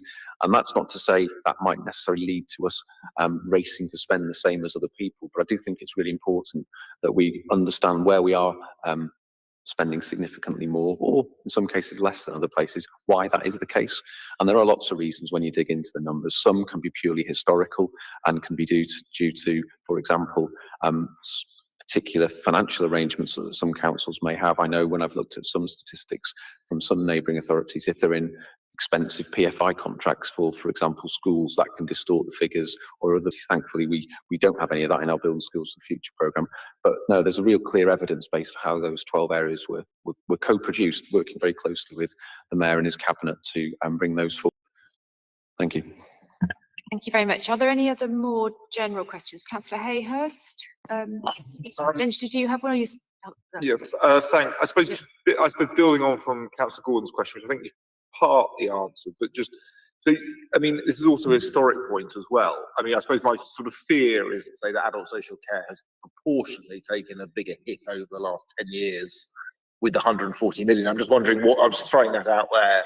But I haven't got a particular necessarily based. I mean, I just crunched the numbers on the 23-24, and it looked like education was taking a 2.4 hit, adult social care 2.7.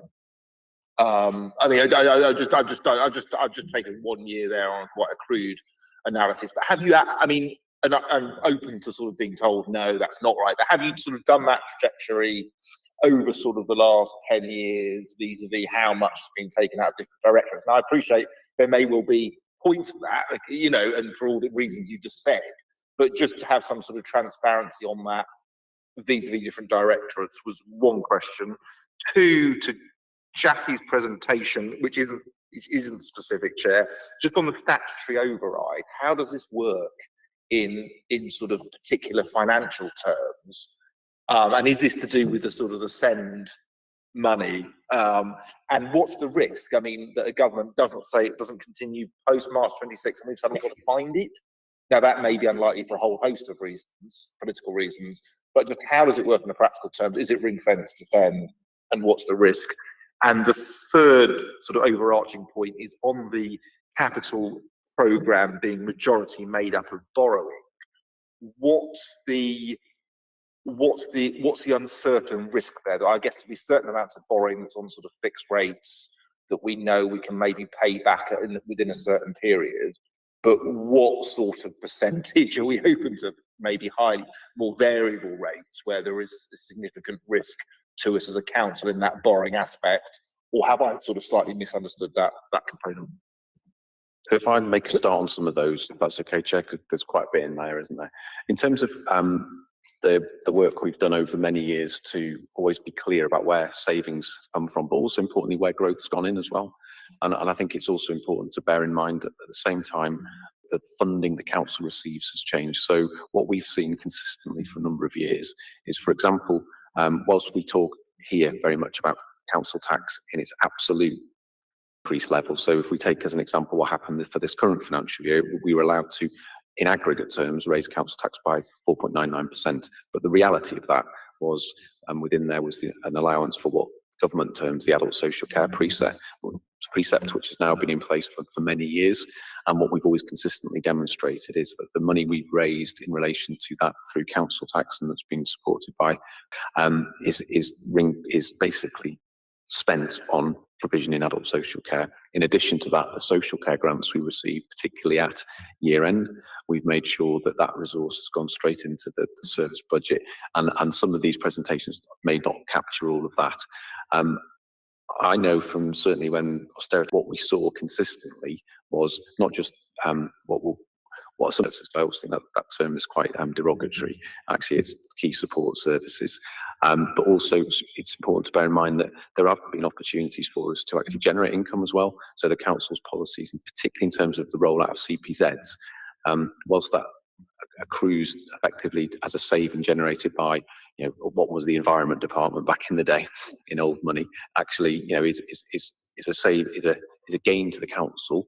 Obviously, it's money that we then spend on highways related activity, because we're not allowed to use it as a money raising activity, but ultimately it helps us manage our overall financial challenges. I don't think because of the monies we've consistently put into adult social care, it's been dealt with in any way unfairly. What it has experienced, as Helen's outlined very clearly, is particularly since 2019, some significant increases in demands and complexity that have come through, and that's not unique across the country. Chair, if I just come in there and Quite keen. refer Councillor Hayes to the table on page 20, I think, is the 5-year growth of savings and income generation chart. And there's a pretty clear description there, effectively, of not only what's been applied in terms of savings over those years, but also what, you know, the growth is. And you can see both that and effectively the movement between adults and health integration and children's education and other services that have resulted because of the demand pressures that we've been describing tonight. So, yeah, I hope that's helpful. Under there, Councillor, I think that slide which I've just put up on screen shows there that even over the 5-year period, investment has totaled around £15 million, whereas you know, the savings put forward by the service relate come to about 8.6 million. And I think you'll also recall, Councillor Hayhurst, the significant capital investment the council's underwriting in terms of the 2 new GP surgeries, which are probably the first in London to be financed utilising the council's borrowing flexibilities and, you know, bringing 2 great assets into use and much improving the facilities for residents. In terms of the statutory override, I think this reflects a national challenge that's been well documented in audit committee. I think back in before Councillor Lynch took the chair, Councillor Sharman, working closely with Councillor Bramble, was very keen to do a deep dive into SEN pressures. And if you haven't had a chance to read a copy of that report, I'm sure we can dig it out for you. But we are planning to do further work in the current financial year on where we are in relation to SEND, because it is an area of not just local concern but national concern, and I think it really is driven by a simply was not funded, as well as increasingly complex circumstances for young people.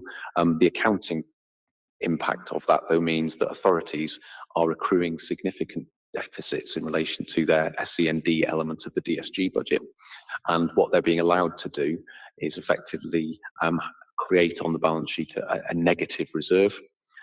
In Hackney, we've always taken the view that whilst we are having to do that, which is something I've never wanted us to have to do, we always look to try and have what I call a contra entry of a positive reserve, not to the level of the deficit given, you know, the way it's been, but to compensate for some of that should a national solution, which is what the SEND position requires.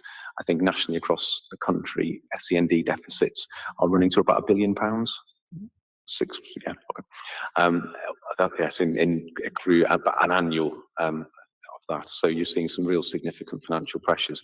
And if the government hadn't brought in the delivering better value approach, or the safety valve mechanism, which it has introduced for some authorities that had racked up deficits of over £50 million, which was resulting in their auditors having no confidence being able to sign off their accounts. The concern would be that some authorities in London, certainly some South London boroughs, were having a negative deficit that was in excess of any other reserves they held. But it is and has been the case in other authorities, and they've seen significant injections of money coming into those authorities to enable their accounts to be audited and to enable the Section 151 officer not to be in a position, in a very untenable situation, effectively needing to really strongly consider issuing 114 notices. Thank you. I'm now going to, and I mean, I'm sure we've all got. Is this another cross-cutting question, Councillor Patrick, or are you going on to directors? Is another cross-cutting question? Yes. Okay, I'll let you have one more cross-cutting question. Quickly first, yeah.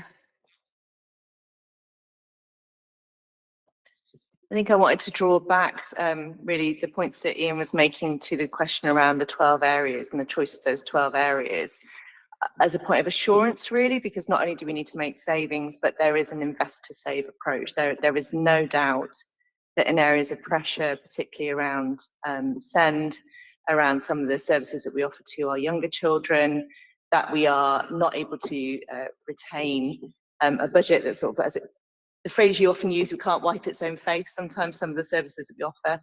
And we've taken a best to save approach, as you know, whether it comes to SEND provision, whether it comes to trying to get in front of some of the wider central government schemes, whether that's a children and family hub scheme, and to understand some of the proposals that have been made in the spring budget, and to just try and take control of those situations. So I think although there are some sort of difficult areas, challenging areas that we're looking at in that sort of list of 12, there's no avoiding it really.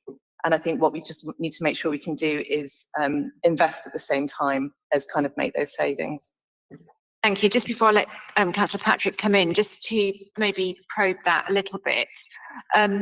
So, yeah, it's obviously really helpful to know about the invest to save approach, but some of these, the investment is, it's going to be very long term before we know how it works out. And it would be good to know a little bit more, maybe not now, about how those judgments and evaluations are going to be made in the sort of longer term, because we're obviously sometimes taking a bit of a leap in the dark there. I'm just going to very quickly say that I just draw members' attention to some of the investments that have been highlighted in the capital programme update report, which build on the point Councillor Woodley makes, particularly in terms of the investment we're making in the schools estate around alternative provision, repurposing buildings where we can to effectively look to create capacity locally that we're having to now at this point use outside of Hackney, which is often far more expensive, far less suitable, I suppose, for the youngsters, because to move them away from local connections, friends, and often into establishments that are financed ultimately by private equity providers.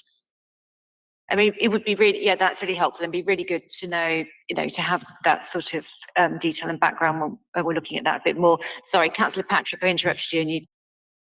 Yeah, we've already seen in the papers that Hackney Commercial Services Company won't be making their full savings this year.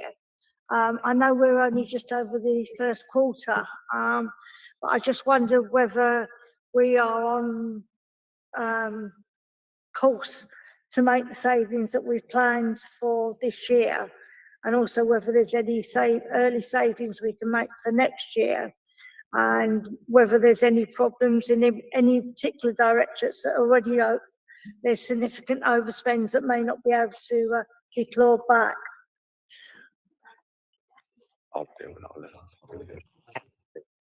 Yeah, and apologies, I might have missed this because I left the room, have a quick comfort break. But I think it goes back to what I talked about earlier when I questioned the mayor, is around how our residents see this and what this means for them.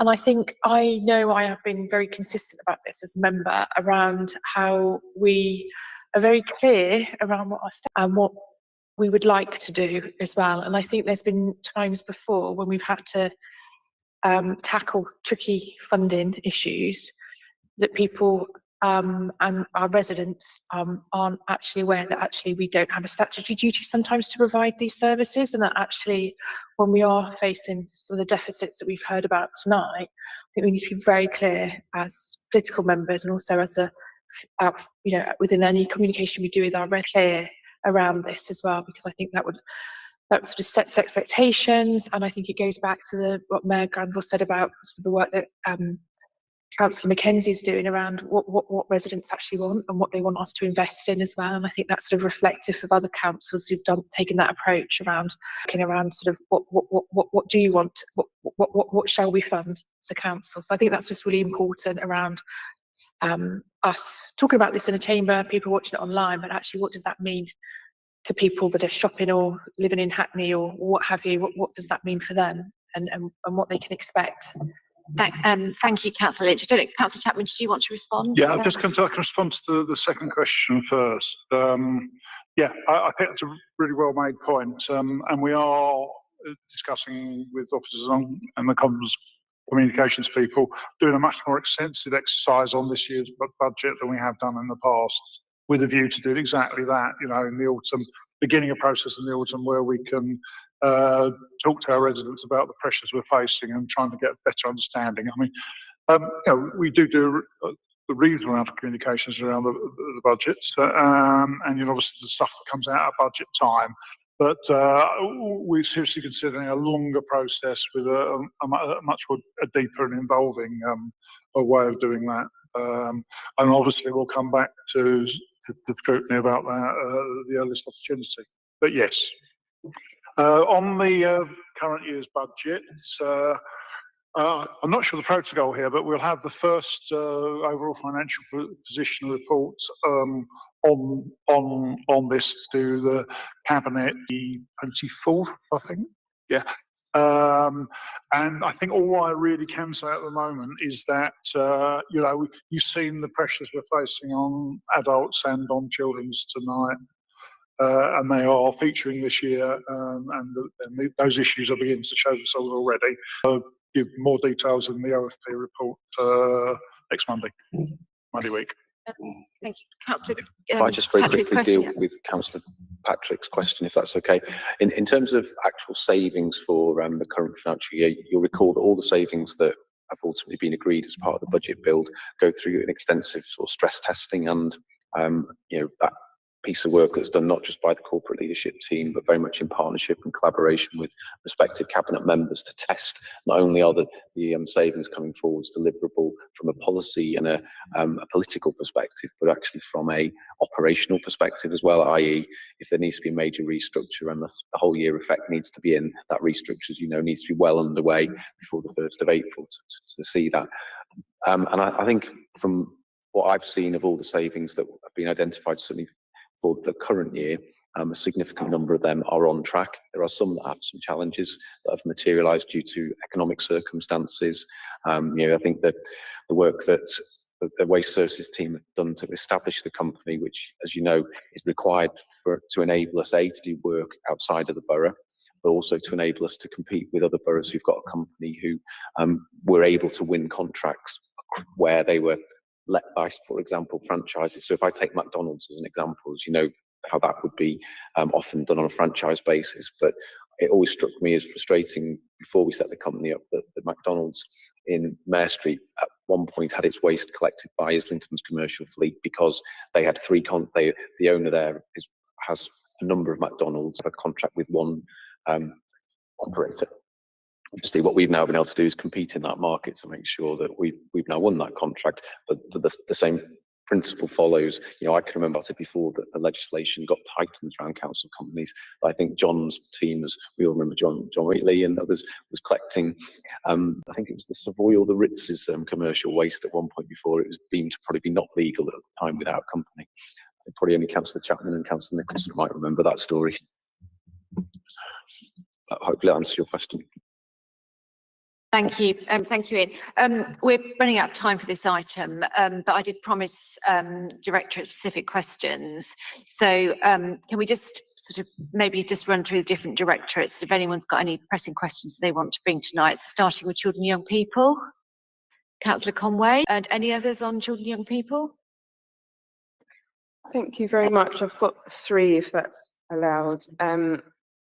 My first question is about the £1 million SEND Development Better Value grant we're hoping for. Can you expand on what we're hoping to achieve from this and how it may differ from the steps that we've already taken to achieve similar goals? Because presumably that's what we've been angling for, you know, for as long as we've had these budget pressures, is getting better value for money. So just wanting to expand on what more we think this grant may be able to help us to achieve.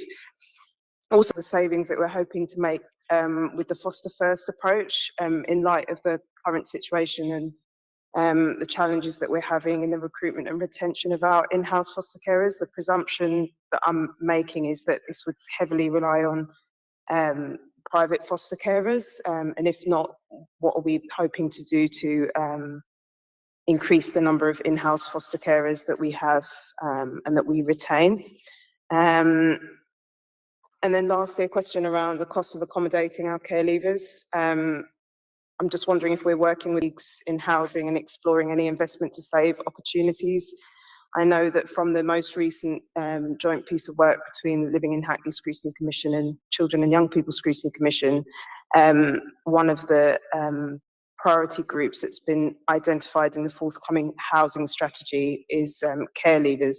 Do we anticipate that this might alleviate any cost pressures in this area? That's me. Sorry, three.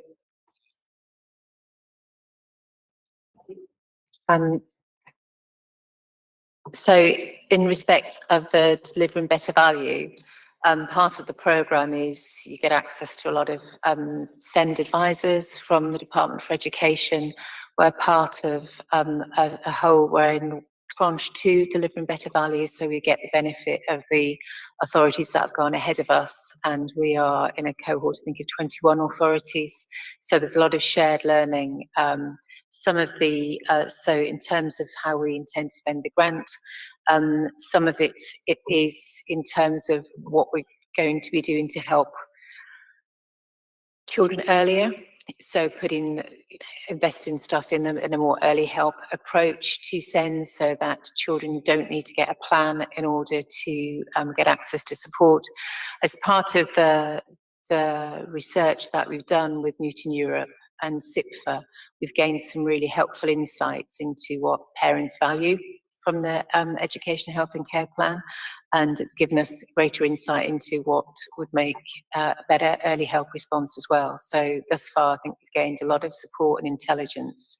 It's also helped us do some different modelling, but I think it's also really endorsed our direction of travel, which in some in-house provision from SEND, which is part of our school estate strategy, keeping children more local, which is just better for them, but also better for us, and taking advantage of government schemes to help us invest in making changes to some of our existing school estates to accommodate children with SEND. In regards to the foster first approach, we had 165 fostering and supported lodgings households as in-house service, and so we are doing really well in comparison to our neighbours. We do have 70% of our children are looked after in fostering placements.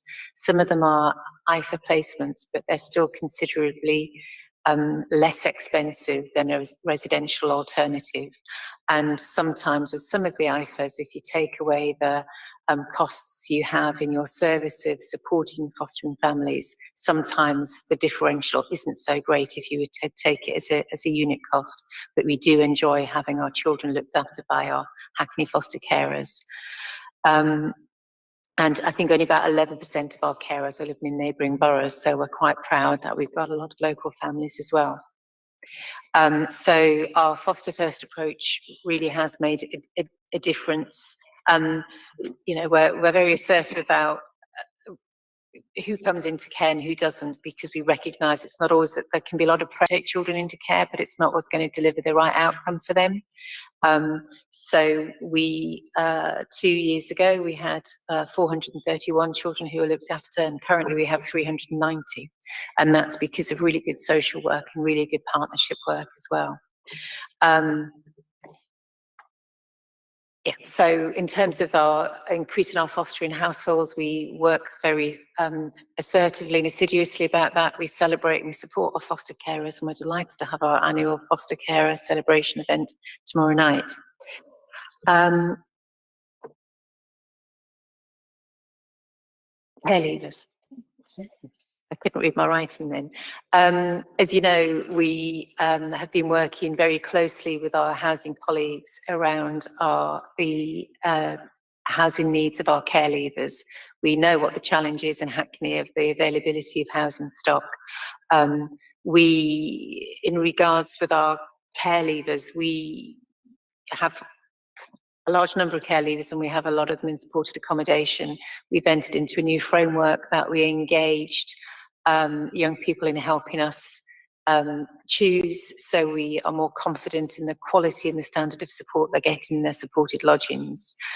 We've developed some much better pathways with our housing colleagues, and we are bringing some stuff to Cabinet in September. In respect of some of the advances that we're making with regards to our housing and care leavers, but recognise it's a pressure. I can just bring in Councillor Bramble, I think. Thank you, Chair. Just to build on 2 points around Jackie talking about money in schools. I nearly used the word system. Money in schools earlier before a plan, and that's something that Councillor Woodley and I continue to advocate. But part of that is also around trust in schools, trust in the council, and how you build that trust across with parents that have children with special educational needs. And that's one of the reasons why I advocated for us to have a full-time member of staff that works with parents. We now have that person in place and works alongside myself and Councillor Woodley, and is there to bridge the gap, not just between parents and works in schools, but also to bridge the gap of that contact between the school, the parents and the council, because actually it's not just about getting money into the system, it's about parents trusting us that actually even before they have that assessment, that their child's needs can be met by that early intervention. And just to talk about the work that the young people did with us around supported accommodation, there are recommendations that they made building on the work that Scrutiny, the US Scrutiny have done as well, but ensuring that not just it improves existing placements, but when we go out to procurement, that we have tied in some really strong arcs around what we want our providers to offer our children and young people. And one of the things that came out most strongly, and I end with this, Chair, was a sense of those lodging feeling more like a home than somewhere that felt too clinical. And I can see the improvements that they've made through the work that they've done, building on your work with Scrutiny. Thank you, Chair. Deputy Mayor Bramble. So now moving on to health and social care. Councillor Hayes. Chair, can I give the steer that because we've obviously, the Scrutiny Commission have got their own meetings, ours is on the 25th of July, then I think we've got another one. I can save my questions for Helen on housing related support until that, and I suggest members, we're going to have a full opportunity then for any bespoke questions. So given the time, I'll leave it and save it for that bespoke meeting. Thank you, Councillor Hayes. That's much appreciated. I'm just going to briefly, because our colleagues from Living in Hackney have both given apologies this evening, so I'm just going to briefly touch on, and we're obviously only looking for very reasonably brief answers, some questions that they've submitted. So the first question is really around the budget for repairs and maintenance, and about how that compares to last year, and how much confidence you have as a service about tackling the repairs backlog in a timely fashion, and whether there's it's sufficient budget allocation for that. The second question really is about the HRA debt. It's about how much do we pay out in debt repayments on the HRA, and is that included in the general figures for debt repayment? So I'll leave it at that. Thank you.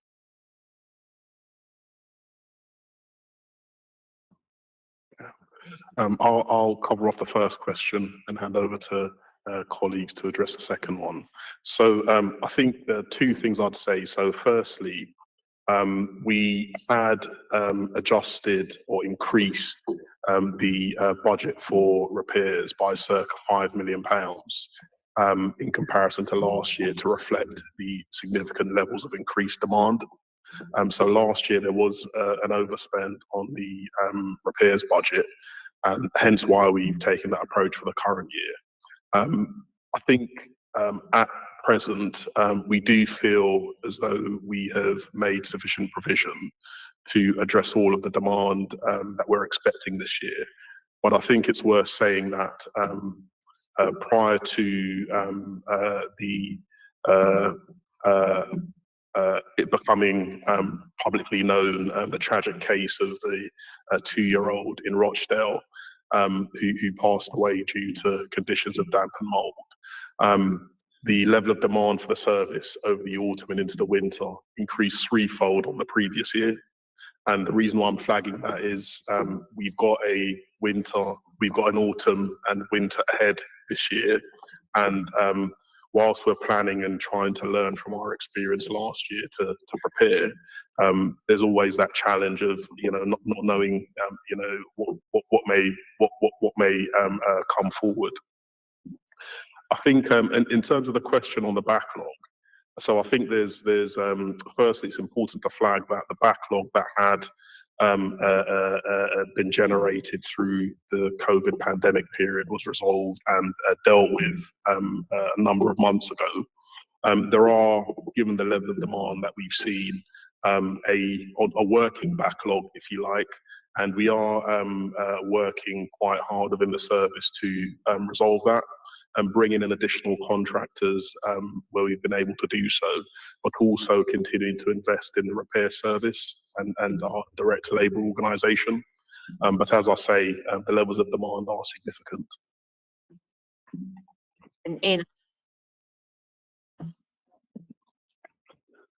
Thank you for that question, Councillor. If I just maybe very quickly summarise where we are in terms of overall debt, just as a bit of context, and if it's helpful, Chair, we can provide a full written answer as well to some of the technicalities of this. What I would just remind colleagues of is our intention to do a sort of a deep dive session into not just how capital financing works generally, but into how, as I said earlier in the introduction, a bit that interaction with the Treasury piece as well. I know some colleagues, particularly on audit committee, have had the benefit of a very extensive Treasury management training session, but what we want to also move on to is then how the capital programme is funded, and in particular how borrowing interacts with our capital investments. But turning specifically to where we are with the housing revenue account, as at the 31st of March 2023, the level of HRA debt stood at around £120 million, of which we funded it in a number of ways. One was through external borrowing, which was around £66 million. And the remainder was funded through what I call a combination of internal borrowing. So as you can appreciate, it makes no sense for us, and certainly in the pre-higher interest rate times, it made no sense for us to go to the PWLB when we didn't need to effectively borrow money when it would cost us more than we could generate in terms of investment returns on any cash balances we held on the money markets or just in short-term deposits. In terms of the specific point, I think, of that question, Councillor Gordon, if it was understood correctly, when we borrow to fund investment in our new stock, so for example, in regeneration properties, the interest cost is charged in budget to effectively enable the scheme to be financed. What then happens is that the sales that come forwards, which i.e. generate a capital receipt, are then used to repay in a sort of a bullet way the debt that's been accrued relating to that scheme. So it all interacts, and this is one of the things which because I know it's such a hot topic for members, I want to go through in detail. Well, the team now will go through in detail with you in a deep dive session. I hope that answers the question, but happy to have any follow-ups on it. Thank you very much. I now propose to draw this item to, sorry, Councillor Potter, you had. Yeah, no problem. The question I wanted to ask is about the corporate property review. So skills economy and growth, of which I'm vice chair, this has now come onto our brief, and the mayor alluded to the asset review previously. Could you tell us a little bit about the timeline of that review, and any kind of thoughts you might have so far about how that can contribute to this process of helping us to make savings, stroke, bring in revenue? Yeah, it's an important question. So can I just make sure I clarify the question? It was relating to the corporate property estate work. Great. Yeah. So already an awful lot of work's been done by the team to make sure that of the assets we hold, we are making the best use of them, and we've extensively over the years made sure that certainly from when I first got involved with the commercial estate, where we had a significant number of properties that hadn't been let, that were in poor condition, so were not really suitable to let. There were assets the council had that were just not being used at all. I think back to the car park underneath Shoreditch House down in Hoxton Shoreditch Way, where we now have Bounce facility. It was effectively a very underutilised underground car park, as an example. So an awful lot of work's been done over many years, working closely with the mayor, the previous deputy mayor, I think it was, who was also portfolio member for property back in the day, to make sure that we really are making the best use of our asset base. But I think with the mayor and supported by Councillor Nicholson and Councillor Chapman, the team are looking to go further in relation to that. So extensive work's been done to make sure that across all of our estate, we fully understand the lease position and are looking to generate as much income as we can where appropriate through letting those assets out, making sure that they're competitive to what the market rents are to underpin the income that we need to support the revenue budget, to avoid us having to make further cuts to some of our key statutory services. But it is an area which we've got a really strong track record of bringing assets that have been underutilised into use. I'm without wanting to break the confidence of what's going to be in the OFP. We're going to be able to announce a further extension of an asset the council holds in terms of securing for a longer period of time a really strong covenant to take one of our former office buildings into use, and it's really pleasing that it will be a continued use by a public sector organisation, which comes with, as you can imagine, from my perspective, a very strong covenant. Thank you. Thank you very much, Ian. I'm now definitely going to bring this item to a close, and thank you very much, everyone, for attending, whether or not you've contributed. I think it's been a really, really useful discussion. So just to go back to the rest of the agenda. So going on to item 7, we've circulated before the meeting the draft overview and scrutiny public engagement protocol, which is a new document.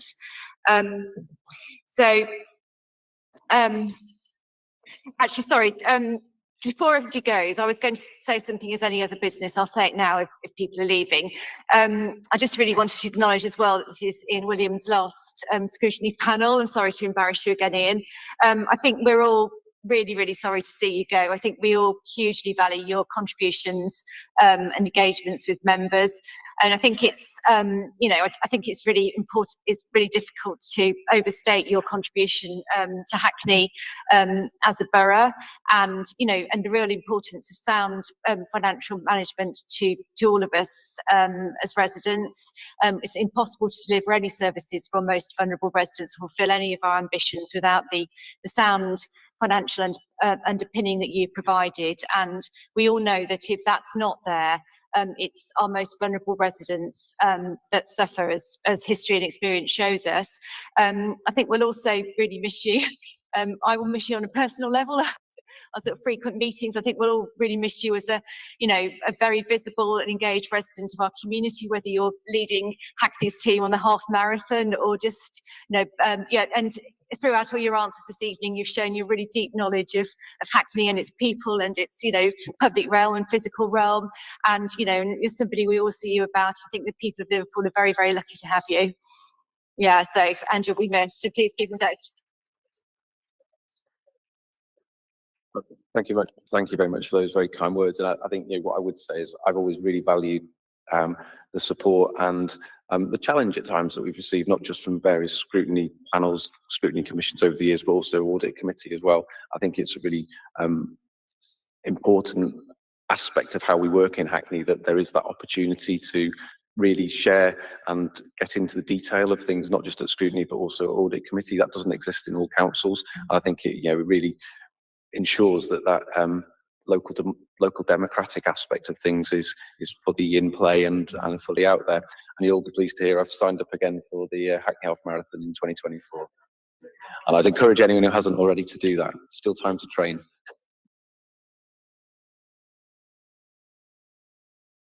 From Liverpool.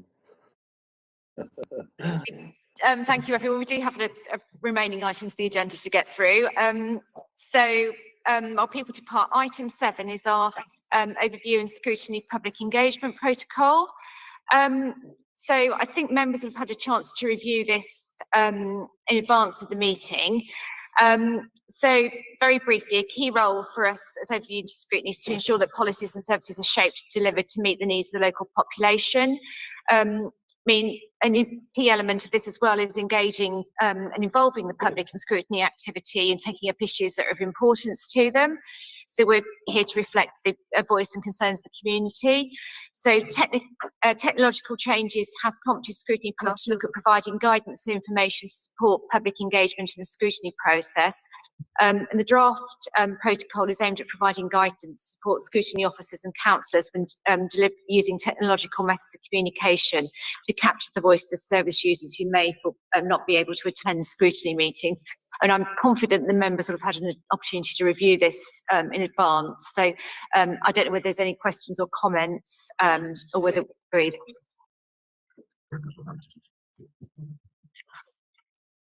So and then item 8, minutes of the previous meeting.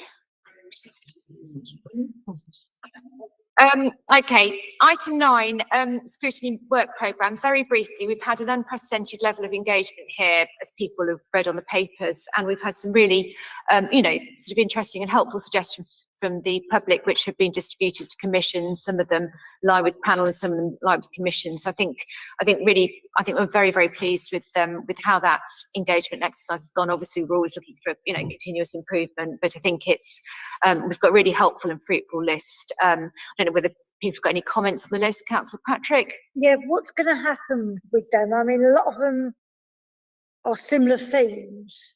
So, will the themes be taken away and worked upon by the various scrutiny committees then? Yeah.